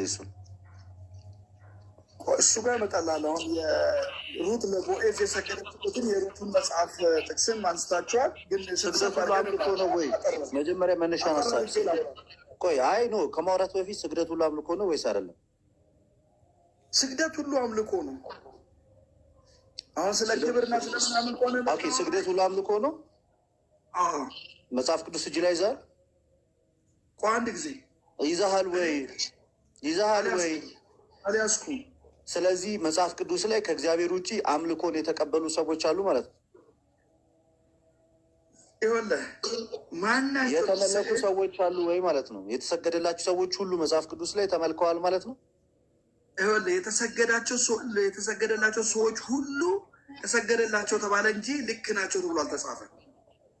ስህተት ናቸው ተብሎ ሴቱ ጋር ተጽፏል። ጥሩ፣ ይሄ ጥሩ ጥያቄ ነው። ለምሳሌ ጥቅስ ልነግርህ ነው። ስጠብቅ ኢሳያስ 42 ላይ ያለው ቃል እኔ እግዚአብሔር አምልኮ ነው። ሄሎ ምን ይላል? ኢሳያስ 42 ቁጥር ስንት? ቁጥር ስንት? ቁጥር ስንት? አንተ ክርስቲያን አይደለ እንዴ? ክርስቲያን አይደለ እንዴ? አይበቃኝ፣ አላምንም። አንተ ክርስቲያን አይደለም፣ እኔ ክርስቲያን ነኝ። እኔ እውነትህ ነው፣ ክርስቲያን ነኝ። አንተ ግን አይደለም። ቁጥር ስንት? ምዕራፍ ስንት? ቁጥር ስንት? አሁን ምንድን ነው? እኔ ክርስቲያን ነኝ፣ ያለ ጥቅስ አላወራም። ኢሳያስ 42 ቁጥር ስንት? አንድ ጊዜ ስማኝ። ኢሳያስ 42 ላይ ቁጥር ስንት? እኔ መጽሐፍ ቅዱስ ቁጥር ስንት? ቁጥር ስንት? እኔ አነብልሃለሁ። ፈተና ነው ፈለግከው? አውጣው ክፍሉን። የምትናገረው ነገር ልክ ይሁን አይሁን እኔ በምን አውቃለሁ? ማስረጃ መጽሐፍ ቅዱስ ነው። መጽሐፍ ቅዱስ የምታውቀው ከሆነ ምዕራፍ ከነገርኩ ቁጥር መውጣት አይከብድም። አሁን ከታች ያለ ሰው ሁሉ ይሰማል። አጥንተና ስለ መጽሐፍ ቅዱስ ሌላ ጊዜ። ጴንጤ መጽሐፍ ቅዱስ እንደማያነብ በእርግጥ የታወቀ ነው። ግን አትሊስት እዚህ መታችሁ ስታወሩ መጽሐፍ ቅዱስ ጥቅስ ነገሩን ምዕራፍና ጥቅስ ይጠበቅባቸዋል። ክርስቲያኖች ቤት ገብታችሁ ጴንጤዎች ምን ጊዜም በምትወያዩ ሰዓት ላይ ተረጋግታችሁ ለማውራት ለማዳመጥ እና ደግሞ የመጽሐፍ ቅዱስ ጥቅስ በመስጠት እንድትተባበሩን እንጠይቃለን። እሺ፣ አንተነህ ሰላም ነው?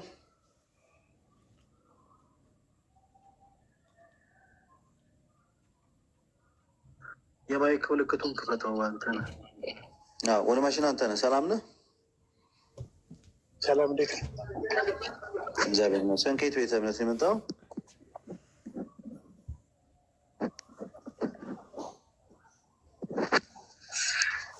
ከየት ቤተ እምነት ነው የመጣው ወንድማችን?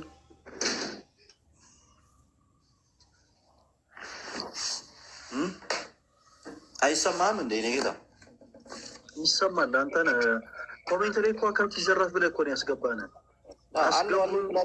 ተረት ትምህርታችሁን መልሻለሁ ምናምን ብለህ አካኪ ዘራፍ ብለን የገባው ሰው ከገባ በኋላ አትሽኮርመም እንጂ ታንፍስ።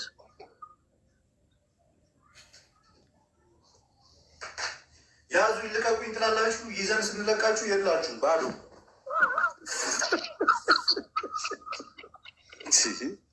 ጎበዝ። ምንድን ነው አንተ ነህ ለሌላ ጊዜ ክርስቲያኖች ቤት ገብቶ እንደዚህ ማውራት ቀላል አይደለም። በኮመንት እንደመሳደብ በላይ ገብቶ ማውራት ቀላል እንዳልሆነ በዚህ ልትረዳ ይገባል።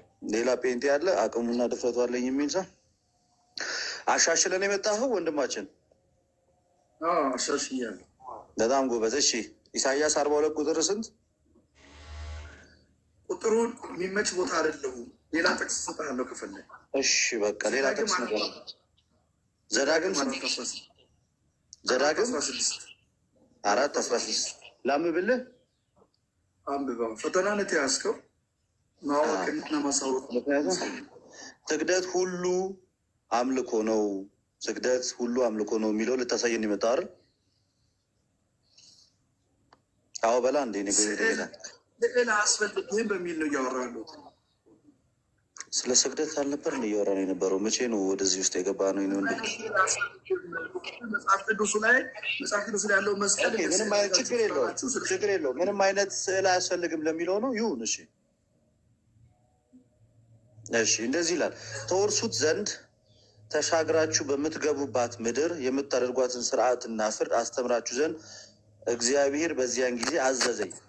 እሺ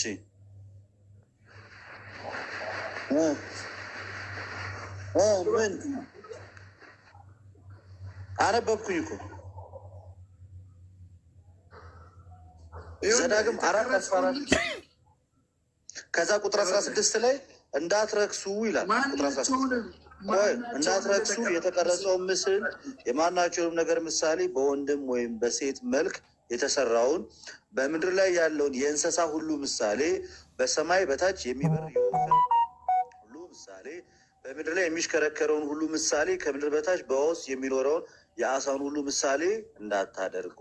ዓይናችሁን ወደ ሰማይ አንስተ አምላክ እግዚአብሔር ከሰማይ ሁሉ በታች ላሉት አሕዛብ ሁሉ የሰጣቸውን ፀሐይና ጨረቃ ከዋክብትና የሰማይን ሰራዊት ሁሉ ባየ ጊዜ ሰገደላቸው፣ አምላካቸውንም እንደ ሳቱ ተጠነቀቀ። እሺ ምን እዚህ ጋር ማናቸውንም ስዕል ለአንተ አታድርግልኝ አላለም። ማናቸውንም እንደዛ አላለም። እንደዛ አይደለም ያለው። እንደገና አብራርቶታል። ምን አለ? የተቀረጸው ምስል የማናቸውንም ነገር ምሳሌ ብሎ በወንድ ወይም በሴት መልክ የተሰራ፣ ከዛ በምድር ላይ ደግሞ ያለውን የእንስሳ ምሳሌ፣ ከዛ በሰማይ በታች ደግሞ የሚበር የወፍ ምሳሌ። እኛ የወንድ ምሳሌ የሴት ምሳሌ አድርገን ቀርጸን አላመለክም፣ አምልከንም አናውቅም። በምድር የሚሽከረከሩ ምሳሌ አድርገን ስዕል የሚባል ነገር የለም ማለት ነው። የለም አላልኩም። እግዚአብሔር አንድ ወንድሜ እግዚአብሔር ቅረጹ እንዳለ ታውቃለህ? እዚህ ጋር አትቅረጹ እንዳለ ቅረጹ እንዳለ ደግሞ ታውቃለህ? ቅረጹ ያለው ያገለገለበት ዘመንና ያሰራበት ዘመን እንደቆመ ነው የማውቀው። አምጣው የቱ ጋር ነው ቅረጹ ያለው ነገር? ቀረ ያለው የቱ ጋር ነው? ትእዛዝ የሰጠበት የለም። ትእዛዝ የሰጠበትን አምጣ። ቅረጽ ብሎ ትእዛዝ ሰጥቷል አይደለም? ታቦቱን አሁን ደግሞ ቅረጽ ብሎ ሌላ ትእዛዝ የሰጠበትን አምጣ፣ ወይም ትእዛዝ ይሰጣችኋል የሚለውን አሳይ። ጠብቀኝ፣ አንዴ ጠብቀኝ። ምንም ችግር የለውም ወንድሜ። ብዙ ግን እንዳትናደድ እሺ። ታረጃለት። ምንድን ነው የምናደደው? ምን መናደድና በጣም መንፈሳዊ ነገር እኮ ነው። መጽሐፈ ነገሥት ቀዳማዊ ምዕራፍ 6 ቁጥር 29 ላይ ላንብብልህ። በቤቱ ግንብ ሁሉ በዙሪያው በውስጥና በውጭ የኪሩቤልን እና የማንን የኪሩቤልን እና ዘንባባ ዛፍ የፈነዳ አበባ ምስል ቀረጸ ይላል። እዚህ ጋር ማን ነው ኪሩቤል የሚለው ቢቀርም በዚህ አጋጣሚ ማን ነው ኪሩቤል? ይኸው እዚህ ጋር ተቀረጸ። እሺ ምን ትላለህ? ለዛውም በቤቱ ግንብ ሁሉ ዙሪያ በውስጡም በውጭውም። አንድ ጊዜ ስማኝ። እኔ ቅድም ብያለሁ፣ በትእዛዝ እግዚአብሔር አዞ አይቀረጽም አላልኩም። አዞ የተቀረጸበትን ሳያዝ የተቀረጸበትን ቦታ ሳይ ነው ያልኩ። እኔ ሳያዝ መች አልኩኝ? እኔ እግዚአብሔር አዞ እግዚአብሔር የፈቀደው እናደርጋለን አልኩ እንጂ እግዚአብሔር ካላዘዘማ ካደረግኩኝ እኔ እኮ እንደታዘዘው ነው ያደረግኩት። ይሄው እዚህ ጋር ቅረጹ እያለ እኮ ነው እግዚአብሔር። መጽሐፈ ነገሥት ይኸውልህ። ማን ነው ኪሩቤል? እሺ ማን ነው ኪሩቤል? በእናንተ ቤተክርስቲያን በእናንተ ኪሩቤል? ወንድሜ ኪሩቤል ማን ነው? ኪሩቤል ማን ነው? ስማኝ እሺ፣ አንዴ ስማኝ። የኪሩቤል ከሆነ እናንተ ጋ ያለው የጎርጊስ ካልሆነ የአቡየ ካልሆነ የሚካኤል ካልሆነ የሌሎች ታቦታት ካልሆነ ማን ነው ኪሩቤል? እስኪ ነገር ማን ነው ኪሩቤል? እሱ አይደለም አሁን አውዳችን፣ እሱ አይደለም። አይ ግን ማን ነው እሱ? አውዳችን አለ ኪሩቤል የማስብ ነው። ማን ነው የማስብ ነው አይደል? ማን ነው ነው ያለ? ቆይ አንዴ ስም እኔውን እያንዳንዱን እናንተ ቤት ላሉ ስዕሎች ሁሉ ትእዛዝ ፈልጋለሁ። በዚህ እኛ ይኸው እግዚአብሔር አምላክ አልኩ እኮ። አይው እግዚአብሔር አምላክ አልኩ። አሁን አንተ ዘዳግም 4:16 ላይ ዘጸአት 20 ላይ ያሉት ሁሉ እስራኤላውያን እንደ እግዚአብሔር ተክተው ጥጃ ሰርተው በወፍ ቅርጽ አድርገው በአሳ አንበሪ አድርገው ያመልኩት የነበረውን ያንን አምልኮን የተቃወሙ እኛም እሱን እንቃወማለን። አይደለም በጣም ጥሩ። እንደዛ ላለመሆኑ እኮ ማስረጃውን እየሰጠው እኮ ነው። እሺ የተቀረጹበትን ትእዛዝ አሳይ ለእያንዳንዱ እኛ በጣም ጥሩ በጣም ጥሩ። አንደኛ መጽሐፈ ነገሥት ምዕራፍ ቀዳማዊ ላይ 6:29 ላይ እግዚአብሔር አምላክ ያዘዘውን ስንመለከት ከዓላማቸው የተነሳ እኛ ቅዱሳት ስዕላትን የምንስለው ተስለው በቤተ ክርስቲያን ውስጥ የሚገቡ ተቀርጾ አይደለም። ተስለው ሲገቡ ዓላማቸው ለአምልኮ ወይም እንዲመለኩ ነው ወይ? እስራኤላውያን ያኔ ጥጃ ሰርተው ሲጠቀሙ የነበሩ ለምንድን ነው? ለአምልኮ ነው። እኛ ኦርቶዶክሳውያን በቤተ ክርስቲያን ውስጥ ያሉት ስዕላት ለአምልኮ ናቸው ወይ? አይደሉም፣ በጭራሽ ለአምልኮ ስላልሆኑ እግዚአብሔር እንደዚህ እንዳታደርጉ ያለው እኛን አይመለከተንም። አምልኮ ብንጠቀምባቸው ኖሮ ለአምልኮ ቢሆን ይህን የምንጠቀምባቸው ኖሮ ያ ነገር ስህተት ይሆናል። ስለዚህ እግዚአብሔር አምላክ ኪሩቤልን ቅረጽ ሲለው ሰለሞንን ቤተ መቅደሱን ሲሰራ ኪሩቤልን ቅረጽ ሲለው ኪሩቤልን እንዲያመልክ ነው ቅረጽ ያለው? መልስልኝ እስኪ። ኦኬ፣ ስለዚህ እሱ ኪሩቤልን እንዲያመልከው ነው ወይ ቅረጽ ያለው? መልስልኝ። እንዲያመልከው ነው ወይ? እንዲያመልከው ነው ወይስ አይደለም? እሱ በመጽሐፉ አውድ ዓላማ እንዲያመልከው ነው ወይስ ለምንድን ነው ቅረጽ ያለው? አንዴ መልስልኝ። እንዲያመልከው ነው ወይ? መጽሐፍ ቅዱስ ትእዛዝ አላቸው ወይ ነው? በስም ተጠቅሶ ጆሮ ያለው ጴንጤ ያስገባልን። ፈለገ በስመ አብ ወወልድ ወመንፈስ ቅዱስ። በጣም መደናቆር ነው ይህ። ጴንጤ ግን ደስ የሚለው አይሰማም። የጴንጤ መገለጫ ልንገርህ። አንደኛ ከክርስቲያኖች ጋር ሲያወራ አይሰማም። አንድ ያዳዳል። አንተ አዳም አንድ መሀል ያትግባው። ሌላኛው የጴንጤ መገለጫ ደግሞ ይሄ ነው። አንደኛ አያዳምጥም። ከአንድ ጴንጤ የምትለየው በመንፈስ አያዳምጥም። ሁለት የተጠየቀውን ጥያቄ አይመልስልህም። ትክክለኛው መገለጫ ጴንጤ የተጠየቀውን ጥያቄ በቀጥታ የመለሰ ቀን ከጴንጤነቱ 50% ወጥቷል ማለት ነው። አንደኛ አይሰማም፣ ሁለተኛ ጥያቄ አያዳምጥም፣ ሶስተኛ ጥያቄውን ከመስማቱ በፊት ለመመለስ ይሞክራል፣ አራተኛ ጥያቄውን ቢሰማው ጥያቄውን በቀጥታ አይመልስም። ጥያቄ ሳይሰማ እኮ መልስ ለመስጠት የሚሯሯጥ ፍጥረት ማለት ጴንጤ እኮ ነው። በጣም እኮ የሚገርም። ሌሎች ካሉ አስገባልንሽ ወንድማችን፣ ቀጥል። እንደዚህ ረገጥ እያለ አይሻልም?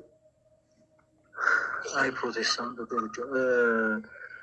አሁን ኮሜንት ላይ በኔት ኮሜንት ላይ ጥሩ ነው።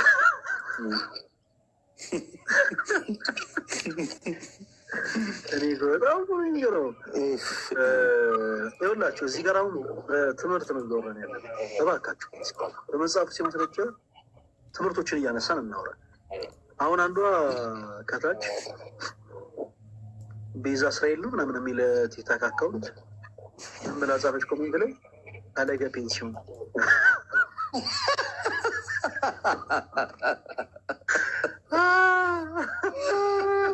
ትለይብኛለሽ በላት፣ በእናትህ ትለይብኛለሽ።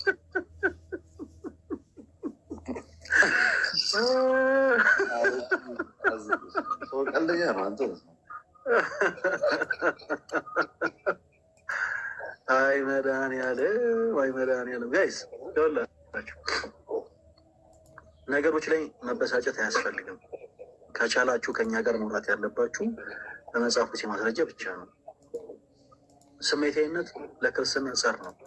ስሜት ያቱ አሁን የስሜታችሁን ያክል አይደለም መናገር ያለባችሁ። ታች ተቀምጣችሁ ሰው እንደ ስሜቱ ያክል አይደለም ቁጭ ብሎ መውራት ያለበት። እሺ ጋይስ በቻላችሁ ታቅም ነገሮች ላይ በጣም ልትጠነቀቁ ይገባል። እሺ በጣም ልትጠነቀቁ ይገባል። እሺ ፕሮቴስታንት እህት ወንድሞች በመጽሐፍ ቅዱስ ማስረጃ የኦርቶዶክስ ቤተክርስቲያን አስተምህሮ ከመጽሐፍ ቅዱስ ውጭ ነው ብላችሁ የምታምኑ ካላችሁ አንዳንድ ቁጥር ጻፉልኝ፣ አስገባችኋለሁ። ሁላችሁንም አስገባችኋለሁ። አስወረደ ሆነው ለካ አይደል አንተ ነህ አላወራ ሲል እኮ ነው አያወራ። እሺ አንተ ነህ ከየት ቤተ እምነት ነው የመጣው? ይቅርታ ፕሮቴስታንት የሚባል ቤተ እምነት የለም። ስፔሲፊካሊ ግን ያው ስፔሲፊክ ነው ቸርች ህብረት የምታደርገው የት ነው? የት ነው? ምን ህይወት ቃለ ሕይወት። አንድ ጥያቄ ልጠይቅ። አሁን ቅድም አንዴ ቆይ፣ የሰው ቤት ነው የመጣኸው፣ መስመርን ጠብቀን የምትሄደው ስግደት ሁሉ አምልኮ ነው ወይ? ጥያቄ ጠይቁን እንመለሳለን ብላችሁ ስግደት ሁሉ አምልኮ ነው ወይ? ስግደት ሁሉ አምልኮ ነው ወይ? ስግደት ሁሉ አምልኮ ነው ወይ? ጥያቄ ቅድም እኔ በዚህ ፖይንት አለ የሚገባው ስግደት ሁሉ አምልኮ ነው ወይ? ምን ሲል ሰማሁኝ? አንዴ ቆይ፣ እኔ ከኔ ጋር አውራ። አሁን ከኔ ጋር እያወራ ነው ወንድማችን። አንዴ ከኔ ጋር እያወራ ነው። ኧረ አዳምጡ ፕሊዝ። እናንተ ደስ ያላችሁ እያወራችሁ እኛ ደስ ያለንን እያወራን አይደለም። እኛ ደስ ያለን እያወራን አይደለም። እባክህ መልሱልን፣ እንጠይቅ። ጆሮ ስንት ጆሮ ነው እግዚአብሔር ይሰራል? አንተ ነህ። ችግር የለውም። በቃ ችግር አንተ ነህ። ይኸውልህ ሀሳቡ ኦርቶዶክስ ቤተክርስቲያን ከመጽሐፍ ቅዱስ ውጭ የምታስተምረው ትምህርት አለ ብላችሁ የምታምኑ ፕሮቴስታንቶች ያው ትገቡና ልክ እንዳንተ ይሄ ትምህርት ከመጽሐፍ ቅዱስ ውጭ ነው ትላላችሁ። ላላችሁበት ግን የመጽሐፍ ቅዱስ ማስረጃ ታሳያላችሁ። ኦፍኮርስ ከዛ በፊት ግን የአንተን እምነትን ማወቅ ፈለገ። በተመሳሳይ በእምነትህ ታፍራለህ? አንተን አታፍርም አይደል? አንድ ጥያቄ ላንሳላችኋ። ቅድም ልክ ታነሳለህ፣ ግን በእምነትህ ታፍራለህ ወይ? አንተን በእምነትህ ታፍራለህ ወይ? ታፍራለህ? አንተን እናንተ ብቻ ጠይቃችሁ እንደዛ መሆን የለበትም። እኛ የምንጠይቅ እና ማንም እንደዛ አላለም። ግን ለምን ይሄን ያክል ሸሸ? በእምነትህ ታፍራለህ ወይ? አሁን እኔም ልደትን ደግፌ በደንብ እንዳወራ ያደረገኝ ነገር ምንድን መሰለህ? በጣም መሸሸ። ለምንድን ነው በእምነቱ ይሄን ያክል ያፈረው? ድል አደረገኝ። በእምነትህ ታፍራለህ አንተ? እና ይሄን ነገር ነው እናት የጀመራችሁት። ለምንድን ነው ጥያቄ ታፍራለህ? በእምነትህ ታፍራለህ ወይ ነው ያልኩህ። አሁን ከአንድም መቶ መንፈስ ቅዱሳዊ ያሉን አስተምህሮ እያየን ነው። ስለዚህ ለአንሳ በእምነት ታፍራለህ ወይ? አንተ ነህ ታፍራለህ በእምነትህ? አንተ ማታፍር ከሆነ መልስልኝ። እኔ እንደኛ ምን መልስላለን አልኩህ እኮ። አንተም ግን አንድ ቅድመ ሁኔታ አስቀምጥልን። በእምነትህ ታፍራለህ ወይ? ታፍራለህ ወይ? መልስ ያንተን። እሺ እኮ ምን ብለህ ነው የምታምነው? ማታፈር ከሆነ ንገረን። አንድ ጊዜ እምነትህን ማወቅ ፈልገን ነው። ስግደት ሁሉ አምልኮ ነው ብለህ ታምናለህ ወይንስ አታምንም? አምልኮ ነው። ምንድን አምልኮ ነው? ኦኬ፣ ይኸው ልደት አምልኮ ነው እያለ ነው። ከዛ በኋላ አንተ ደግሞ የምታነሳውን እንቀበላለን። በመጀመሪያ ግን ላንሳ ነኝ መለስኩልህ። አሁን ደግሞ ላንሳ ነኝ። አሁን ላንሳ። ቆይ የጀመርነውን እንጨርስ እንጂ ጥቅስ ልሰጥ ነው። ቅድም ስለ መስቀል እያወራ እንጂ መጽሐፍ ቅዱሳዊ አይደለም እያልክ ነበረ። እሱን አይቼ የገባሁት እኔ ደግሞ መጽሐፍ ቅዱሳዊ ያለውን ጥያቄ ልጠይቅ። ለምሳሌ ለእሑድ ቅዳሴ ቅዳሜ ማታ በማይ ተዙሮ ረቂቁ ጽሑፍ ላይ ተጥሎ ማተብ ተመቶበት ከዛ በኋላ እሑድ ጠዋት ተቀድሶ ተፈትቶ ዲያቆናት የተረፈውን ተረፈ ዲያቆናት ካህናት ፈትተውት ስለምንድን ነው እየወራ ያለው? ችግር የለም ይግባ። ይግባ አይደለም አታስገባው። እኔ ነኝ እመነኝ። ዝም ብለህ ችግር የለውም።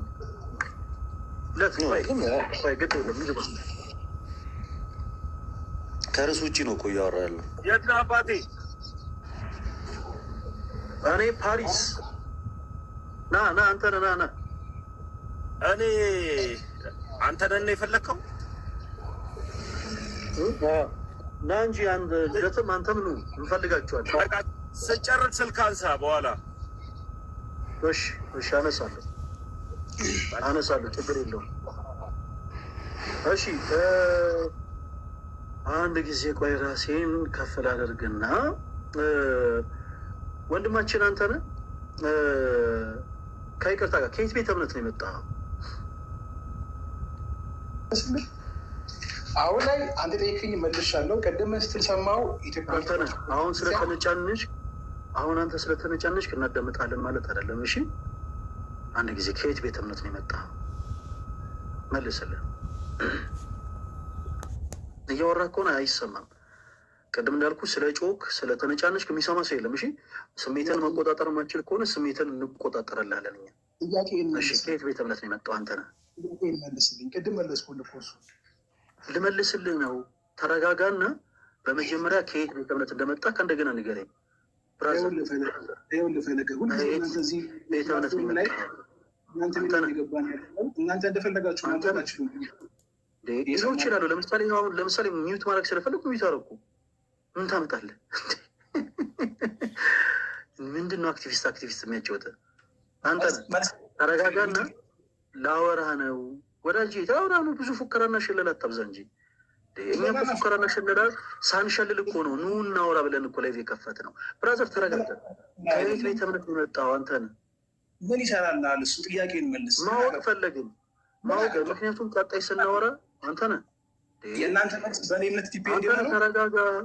ቆይ እስኪ ስናገር አዳምጠኝ። እኔ ምን እንደምል አዳምጥና እንቀጥላለን። ምን ሆነ ነው? ስሜታዊነት እኮ ለክርስትና ጻድ ነው። ከስሜታዊነት ውጣ። በመጀመሪያ ሲቀጥል የምናወራው ስለ መጽሐፍ ቅዱስ ማለት አንተን ኢቨን አሁን እያወራሁ ራሱ እየሰማኝ አይደለም። እኔ ሚዩት ከማድረግ ለምን ራስን አትቆጣጠርም? ሰው ለምን ይቆጣጠራል? ራስን ገድበው። እሺ ይኸውልህ፣ አንድ እዚህ ጋር ሪያሊቲ አለ፣ አንድ ሀቅ አለ። በእምነት እንለያያለን። ጌታ ሆይ አንድ ደቂቃ ስጠኝና በመጀመሪያ አንድ ደቂቃ ከመስጠታችን ከመውራታችን በፊት ቅድመ ሁኔታውን በመጀመሪያ አዳምጥ። ብራዘር አንተም እየሰማኝ አይደለም። ተረጋጋ። መጀመሪያ ምን ተናገርክ ነው የምንሰማ? ተረጋጋ መጀመሪያ። ቤተ እምነት እንደጠየቅን ልናስረዳ ነው። ቅድም መለስኩ። እኛ ስሜትን እንቆጣጠርልን። ስሜታ የሚሆኑ ሰዎችን ስሜታችን እየተቆጣጠርን ነው የምንኖረው። ምንም 17 ጊዜ ብትከፍቶ 77 ጊዜ ነው ማይክ ሚዩት የሚሆኑ። ምንም አትወራም። ምን የኔ ድምፅ ብቻ ነው የሚሰማው። በቃ ቀጠለ እንደሱ ያረክ እስከዛኛ እንንገር። ሰዎች ከተለያየ አይነት ቤተ እምነት ይመጣሉ። ከተለያየ ቤተ እምነት ከመጡ በኋላ ቤተ እምነታቸውን ለምን እንጠይቃቸዋለን? ምክንያቱም ከቤተ እምነታቸው አስተምሮ ውጭ የሚናገሩ ከሆነ እንድንይዛቸው ማለት ነው፣ እንድንገድባቸው። ሰው እንደፈለገ እንዳያወራ በቻልነው አቅም ቤተ እምነቱን እንጠይቀዋለን። ተወዳጅ ወንድማችን አንተ ነህ።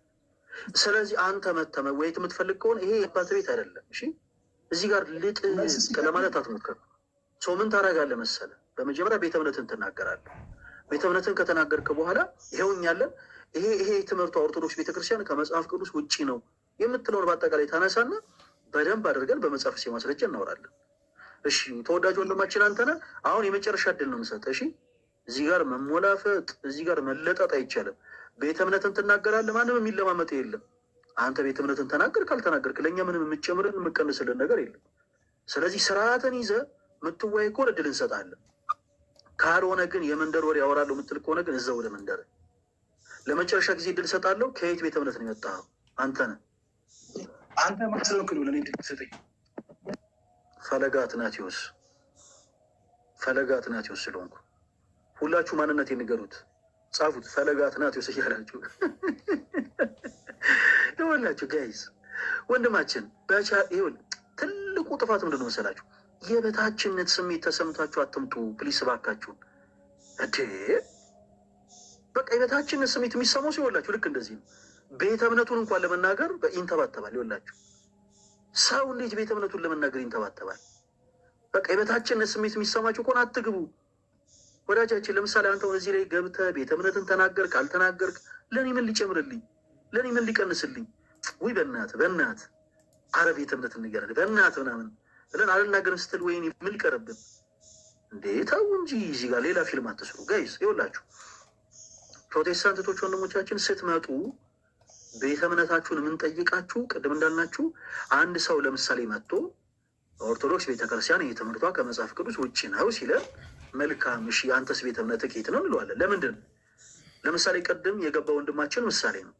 የሙሉ ወንጌል ቤተ እምነት ተከታይ ነኝ ካለ በኋላ ከሙሉ ወንጌል አስተምሮ ውጭ የሆኑ ነገሮችን አምናለሁ እቀበላለሁ ሲል ተያዘ። አያችሁ፣ ለዚህ ይጠቅመናል። ሰው ምክንያታዊ የሆነው እንዲወያይ ምክንያታዊ የሆነው እንዲጓዝ ይረዳል። አሁን ቅድም ሲገባ እንዲሁ በቃ አፉን ለብለብ እያደረገ ሲናገር ምናምን አዋቂ የሰባ ሀሳብ ያነሳ ይመስላል አይደል? ልክ እንዲህ ስትይዟቸው ተሐድሶ መናፍቃ ልክ እንደዚህ ናቸው። በቃ አይነ ፍጥጥ ጥርስ ግጥጥ ነው። ምንም ፖይንት የላቸው። በቃ የሆነ ስለ ጮሁ ብቻ የሆነ ደጋግሞ ስለተናገሩ ብቻ አለረለ የሆነ በቃ ልክ እንደ ትልቅ አዋቂ ነው ራሳቸው ነው የሚስሉት። እና ፕሊዝ ካምዳውን። አንተ ማነህ ላልከኝ ፈለገ አትናቴዎስ እባላለሁ። እሺ እንቀጥል። ወንድማችን ተሙ በጣም አምሮብሃል። በጣም የ3 ካምፓኒ ባለቤት ከሆንክ በኋላ ከስራ ስወጣ ነው እንደዚህ ነው የሰው ልጅ ስራ እንዲህ ነው እኮ ስትሰራ እንደ ባለ እንደ ንጉስ ይባላል።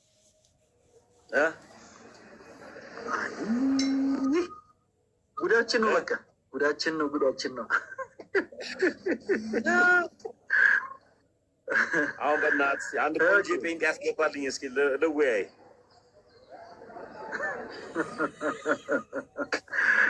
ኧረ አሉ ሞልተዋል። ቆይ እናስገባለን።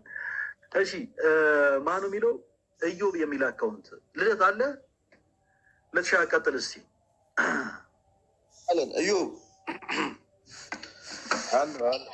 ሰላም ነህ? እንዴት ነህ?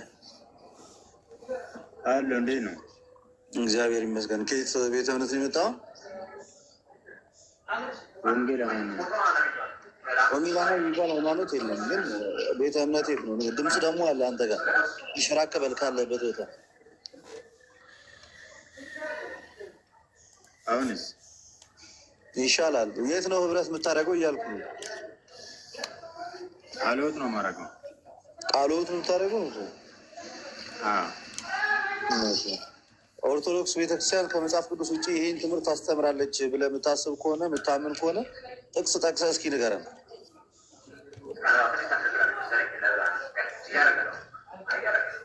እንግዲህ በአካል በምናየው እንግዲህ አንድ ሰው ለመዳን ማስረጃ አሉባልታ አንፈልግም። እኛ ኦርቶዶክስ ክርስቲያኖች ነው እና ማስረጃ ስለምኑ ነው የምሰጥልኝ? ገሪያ መጀመሪያ ለዚህ ብዬ ጥቅስ አምጣ። በዚህ ጥቅስ መሰረት የኢትዮጵያ ኦርቶዶክስ ተዋሕዶ ቤተክርስቲያን ከመጽሐፍ ቅዱስ ውጭ የሆነ ልምምድ አላት የምትል ከሆነ ጥቅስ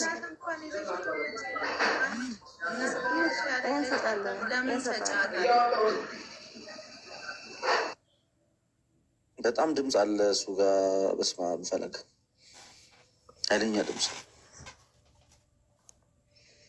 እዮብ አንተ ጋር በጣም የሚረብሽ ድምፅ ስላለ ከእንደገና እንትን አስተካክለና ያለህበትን ቦታ የሆነ ሁኔታ ነው። እሺ ፕሮቴስታንት የሆናችሁ ቶች ወንድሞች አንዳንድ ቁጥር ጻፉልን። እነዚህ ዱ የእናንተ የኦርቶዶክስ ቤተ ያው እንጠይቃቸው ዜዱ ሰላም እንዴት ነው? እግዚአብሔር ይመስገን። ከየት ቤተ እምነት የመጣው? ከምስጋና የሚባል ቤተክርስቲያን አለ፣ ፕሮቴስታንት ማለት ነው። ይቅርታ በጣም ለእኔ አዲስ ስም ስለሆነ የሰው ስም መስሎኝ ነበር። ምን ያህል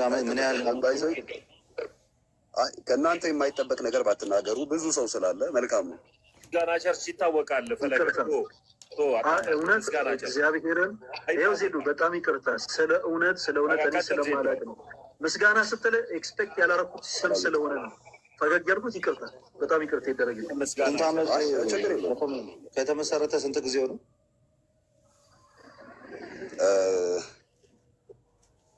ትንሽ ቆየት ተብሏል። በ19 ቤቶች ነው። 19 ስንት በግምት? 1950 ምናምን ቤቶች ውስጥ ነው። ኢትዮጵያ ከገባ ራሱ 1991 50ዎቹ ይላል። ምን ሆናል? 1991 ትላለህ ላለው ጭራሽ ምስጋና ቸርች አለ። ድንች በማብላት ድንች ወጥ፣ ድንች በስጋ 1991 እኔ የተወለድኩበት ዓመተ ምህረት ነው። ቆይ ወንድሜ ቆይ ተረጋጋ። ቆይ እኔ ልንገራ፣ እኔ ስለማውቀው ነው። ይህ ድንች በስጋ እየሰጠ ነው ጉባኤ የሰበሰበው ምስጋና ቸርች ከተለያዩ አይነት። እንዲሁም ምስጋና ቸርች ድንች በስጋ ያበላሉ። ሐሙስ ስጋ አለ በነፃ ነው ምናምን እየተባለ ነው የሚካሄደው። እና እሱን ቀጥል በቃ 1991 ነው የተመሰረተው። ቀጥሎ አሁን እዛ ላይ እንቀጥላለን። አሁን ስለማውቀው ነው።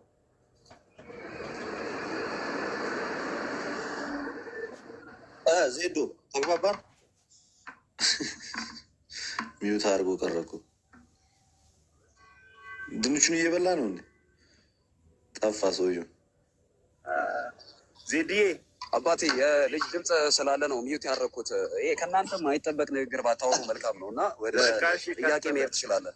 ሀሳቡን የነገርኩህ አይደለም። ምስጋና ቸርች አለ አልኩህ። እንደ አንድ አስተማሪ ተናግረዋ ፈለገም ልደተ ቃልም አንተም ብትሆን እንደ አንድ አስተማሪ ብታወሩ መልካም ነው። ይቅርታ ማለት አይመስልም። አይመስልም። በቃ ስንትም ይሁን ስንትም አይመስልም። ጥያቄ እንሂድ። ይቅርታ በጣም ልክ ነው። ተጸጽተናል። ጥሩ ሰው አለመሆናችንን ማውቀናል። የእኔ ጥያቄ ለአንተ አሁን ልጠይቅህ ነው ከይቅርታ ጋር፣ ከዛ ትጠይቃለህ። ዜዶ ስላለፈው ነገር ሁሉ እንትን እላለሁ። ስግደት አምልኮ ይሁን አይሁን በምንድን ነው የምትለየው? መስፈርት ምንድን ነው? ኦኬ አምልኮ መሆኑና አለመሆኑን አንድ ግለሰቡ ጋር ይታወቃል። የሚለይበት ምክንያት በምን ይለያል? ለምሳሌ በቦታ ለተገለጠልህ ነገር እና ላልተገለጠልህ ነገር የምታደርገው ነገር በዛ ልትለየው ትችላለህ። በቦታ ለተገለጠልህ ነገር ስትሰግድ ምንድን ነው ይባላል? እሱ ያው አምልኮ ማለት ነው። ስግደት አምልኮ ይባላል እሱ። ዳዊትና እግዚአብሔር ተመሳሳይ ሰዓት ላይ አንዴ እንደተሰገደላቸው ታውቃለህ? አምልኮ ያልሆኑበት መንገዶችም ደግሞ አንድ ስግደት አንድ ሰዎች ተመሳሳይ በአንድ ጊዜ ለዳዊትም ለእግዚአብሔርም አንዴ እንደሰገዱ ታውቃለህ? ላሳይ ጥቅሱን ምን አይነት ስግደት እንደሆነ ትነግረኛለህ። እሱን መጽሐፈ ዜና መዋዕል ቀዳማዊ ምዕራፍ 29 ከቁጥር 20 እንደዚህ ይላል። ልብ ብላ አዳምጠኝ እሺ። ዳዊትም ጉባኤውን ሁሉ አለ። ልብ ብላ አዳምጠኝ። ዳዊትም ጉባኤውን ሁሉ አምላካችሁን እግዚአብሔርን ባርኩ አላቸው። ጉባኤውም ሁሉ የአባታቸውን አምላክ እግዚአብሔርን ባረኩ፣ ራሳቸውንም አዘንብለው ለእግዚአብሔርና ለንጉሱ ሰገዱ ይላል። ለማና ለማሰገዱ? እግዚአብሔርና ለንጉሱ።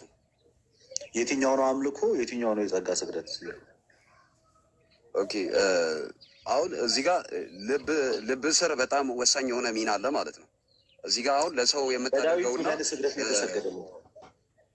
እሱ የአምልኮ ስግደት ነው፣ የአክብሮት ስግደት። የአምልኮ ሳይሆን የአክብሮት ስግደት ነው። ስለዚህ የኢትዮጵያ ኦርቶዶክስ ተዋሕዶ ቤተክርስቲያን የአክብሮት ስግደት ስትሰግድ ልክ ናት ማለት ነው። ልክ ናት። አዎ በዚህ ጉዳይ ላይ እኔ ልክ አይደለም አላልኩም። የአክብሮት ስግደት አለ፣ የአምልኮ ስግደት አለ። በጣም አሪፍ ዋው፣ ደስ የሚል አንደርስታንዲንግ በእውነት። እሺ ለእኔ ጥያቄ ተመልሶልኛል። ስለዚህ ስግደት ሁሉ አምልኮ አይደለም ማለት ነው። የአክብሮም አለ፣ ስግደት ሁሉ አምልኮ፣ የአክብሮትም አለ የአምልኮም አለ ማለት ነው። እሺ እግዚአብሔር ያክብርልኝ። በጣም ቆንጆ ማብራሪያ ነው የሰጠው። አንተ ጥያቄ ካለ ደግሞ እኔን መጠየቅ ትችላለህ።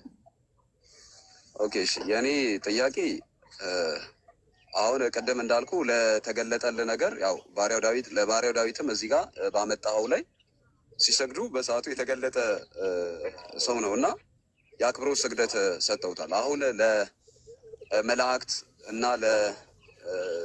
ለሰማዕታቶች የአክብሮት ስግደት የተሰጠበት ቦታ እንደዚህ በመጽሐፍ ቅዱስ ክፍል አለ?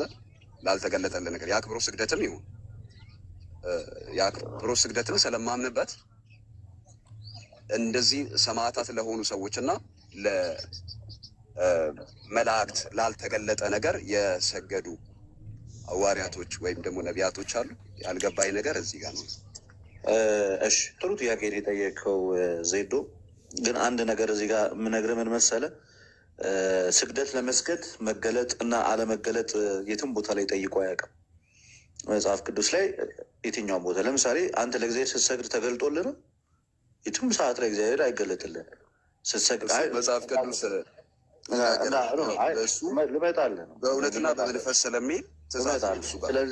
ስለዚህ ለእግዚአብሔር ወይም ደግሞ እንዳጠቃላይ ስግደት የሚባለውን ነገር ለመስገድ መስፈርት ሆኖ በቦታ መገለጥ እና አለመገለጥ የትኛውም ሰዓት ላይ መስፈርት ሆኖ አያውቅም፣ ተጠይቆም አያውቅም።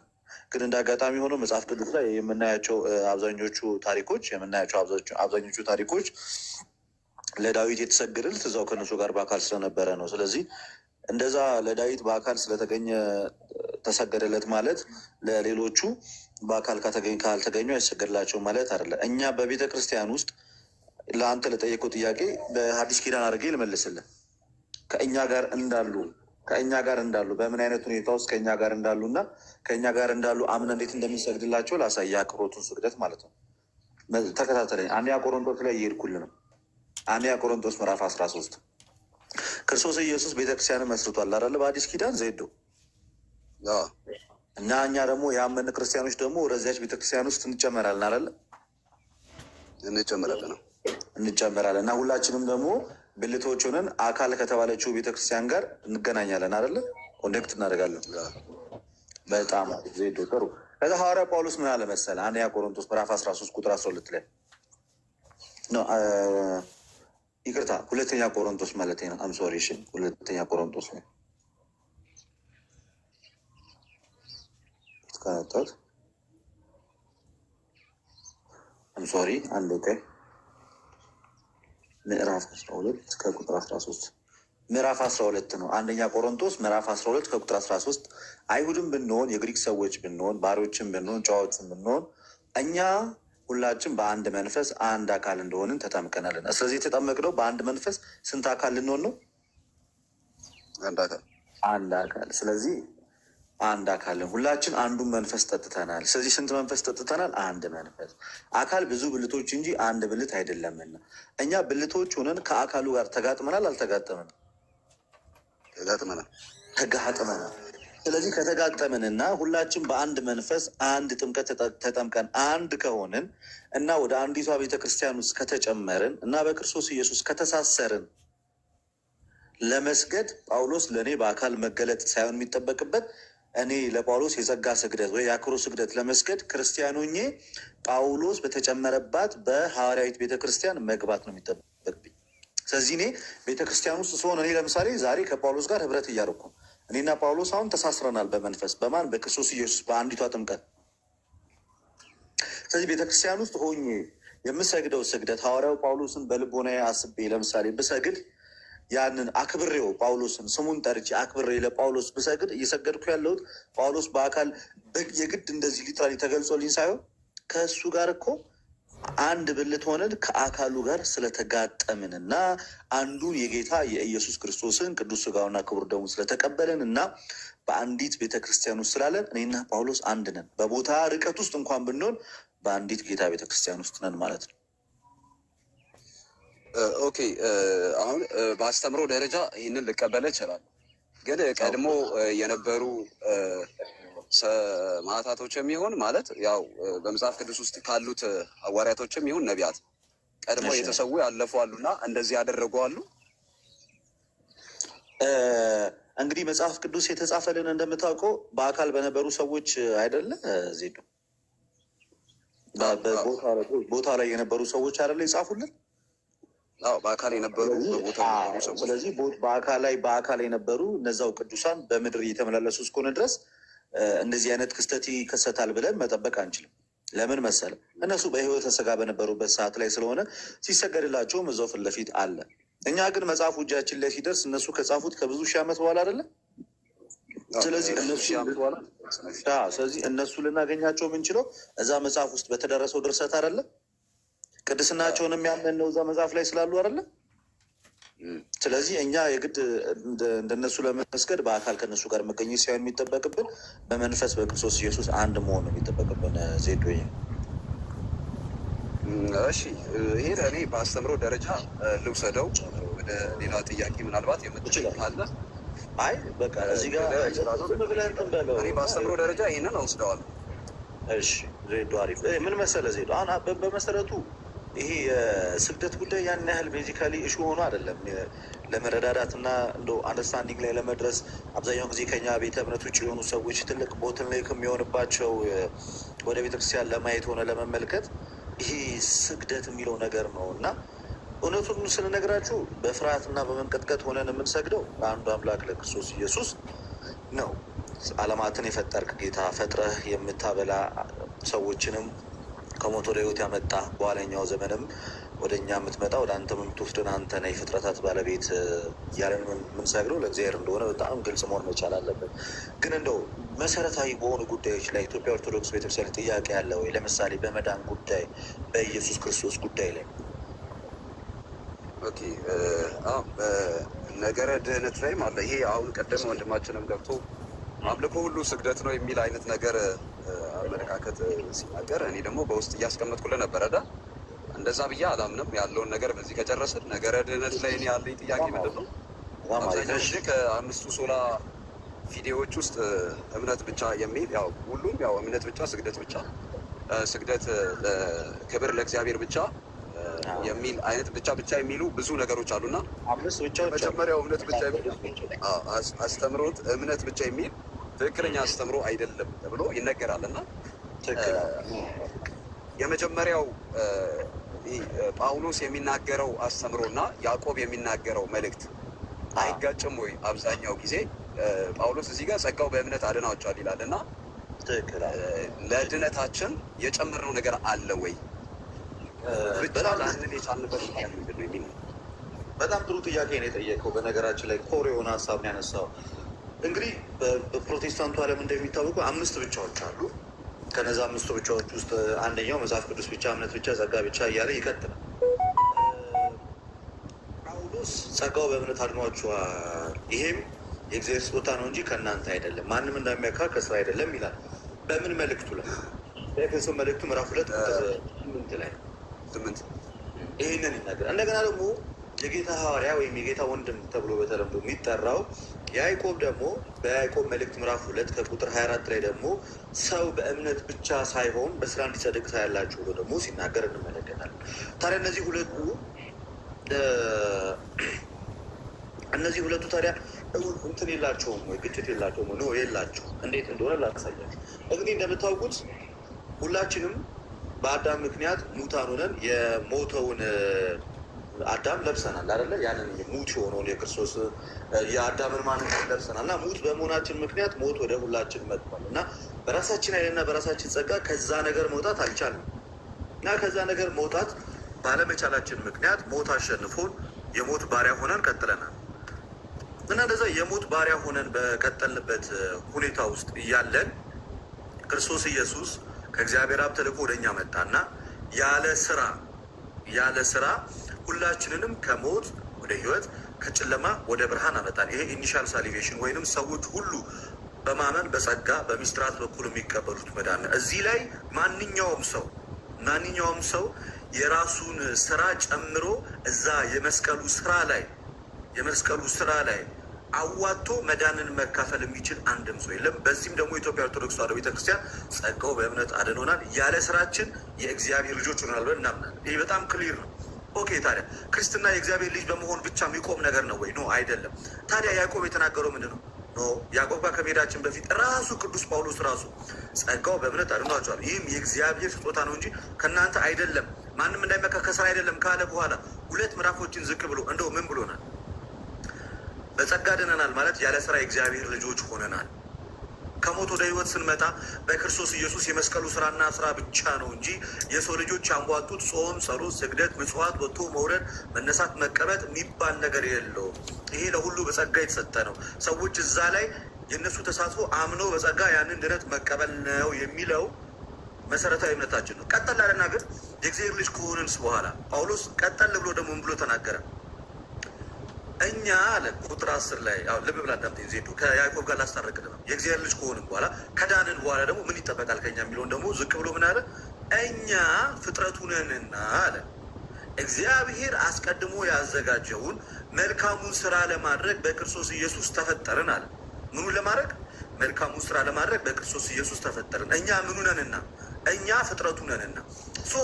በክርስቶስ ኢየሱስ በጸጋ የተፈጠርነው እግዚአብሔር አስቀድሞ ያዘጋጀው መልካሙን ስራ ለመስራት ነው። ለመዳን አስቀድመን የእግዚአብሔር ልጅ ለመሆን የምንሰራው ስራ የለም። ስለዚህ ያዕቆብ እየተናገረ ያለው ከመስቀሉ ስራ ቀድሞ ድነትን ለማግኘት ስለሚሰራ ስራ ሳይሆን በክርስቶስ ኢየሱስ የመስቀሉ ስራ ወደ ቤተክርስቲያን ህብረት ከተጨመሩና ከዳኑ በኋላ የጌታ ከሆኑ በኋላ ክርስቲያኖች ስለሚሰሩት መልካም ስራ እያወራ ነው እና ያ በእምነት ብቻ አይደለም። አምነ ወደ ክርስቶስ ኢየሱስ ህብረት ከተጨመርክ በኋላ አምነ ተጠምቀ ወደ ክርስቶስ ህብረት ከተጨመርክ በኋላ ደግሞ ክርስትና ወደ ጎን የሚኖር ህይወት ሳይሆን ወደ ላይ የሚኖር ነው።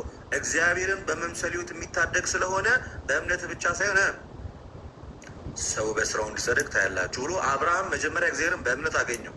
የአብርሃም የእምነቱ ፍጻሜ ግን ምን ሆኖ ተሰራ? ምን ሆኖ ተገለጠ?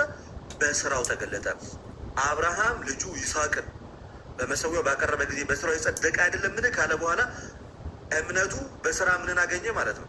ፍጻሜነትን አገኘ እዛ ጋር። ስለዚህ በኢትዮጵያ ኦርቶዶክስ ተዋሕዶ ቤተክርስቲያን ድነናል ስንል ከሞት ወደ ህይወት፣ ከጨለማ ወደሚደነቅ ብርሃን፣ ከአዳማዊነት ክርስቶስ ኢየሱስን ወደ መልበስ እንዲያው በጸጋ መጥተናል።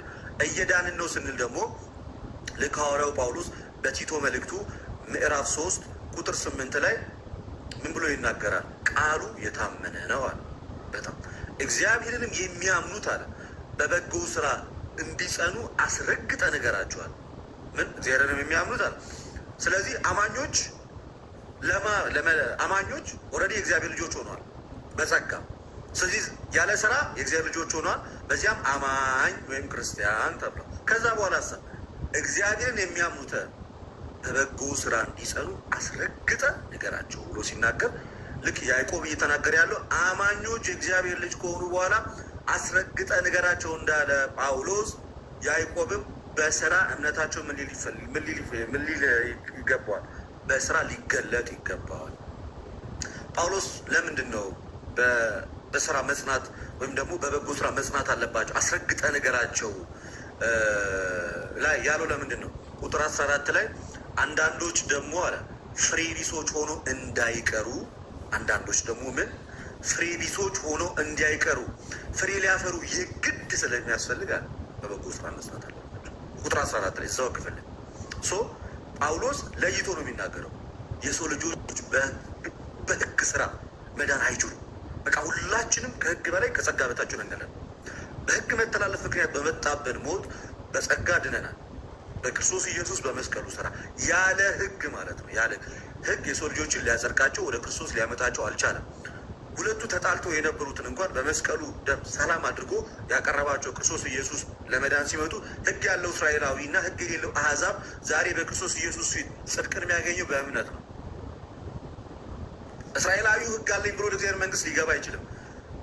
አህዛቡ ደግሞ ህግ የለኝም ብሎ ደግሞ ከመዳን ሊቀር አይችልም። ሁለቱን ሊያስማማ የሚችል ኤፌሶን 2:14 ላይ እንደተናገረ እነዚህን በመካከል ያሉትን ያስታረቃቸው በእምነት በኩል ነው ወደ ራሱ ያቀረባቸው። ስለዚህ በእምነት ወደ ራሱ ያቀረባቸው እና ይህንን የተናገረ ኦኬ እየዳንን ነው ስንል ድነታችንን እየፈጸመን በፍርሃትና በመንቀጥቀጥ ሆናችሁ መዳናችሁን ፈጽሙ አለ ቅዱስ ጳውሎስ በፊልጵስዩስ መልእክቱ ምዕራፍ 2 ቁጥር 12 ላይ ቀጠል አለ እና ደግሞ ምን አለ? ይህ ሐዋርያ ቅዱስ ጳውሎስ በሮሜ መልእክቱ በጸጋ እንደ ዳንን አስረግጦ የነገረን ሐዋርያ ማለት ነው። አስረግጦ ያለ ስራችን ድንቡሎ ሽራፊ 5 ሳንቲም ሳናወጣ መዳናችንን አስረግጦ የነገረን ሐዋርያ ጳውሎስ ደግሞ ምን አለን መሰላችሁ? እዚሁ ተመልሶ በዚህ በሮሜ መልእክቱ ምዕራፍ 2 ቁጥር 6 ላይ እርሱ ለእያንዳንዱ እንደ ስራ ያስረክበዋል አለ ሐዋርያ ጳውሎስ። ኦኬ በበጎ ስራ የሚጸኑት አለ የዘላለም ሕይወት ይሰጣቸዋል። በበጎ ስራ የሚጸኑት እነዛ የዘላለም ሕይወት ይሰጣቸዋል። ክርስቲያን በጸጋ ድኖ ወደ ጌታ ከመጣ በኋላ በበጎ ስራ መጽናት አለበት። ለምን? ሁላችንም በክርስቶስ ኢየሱስ የፍርድ ወንበር ፊት እንገለጣለና።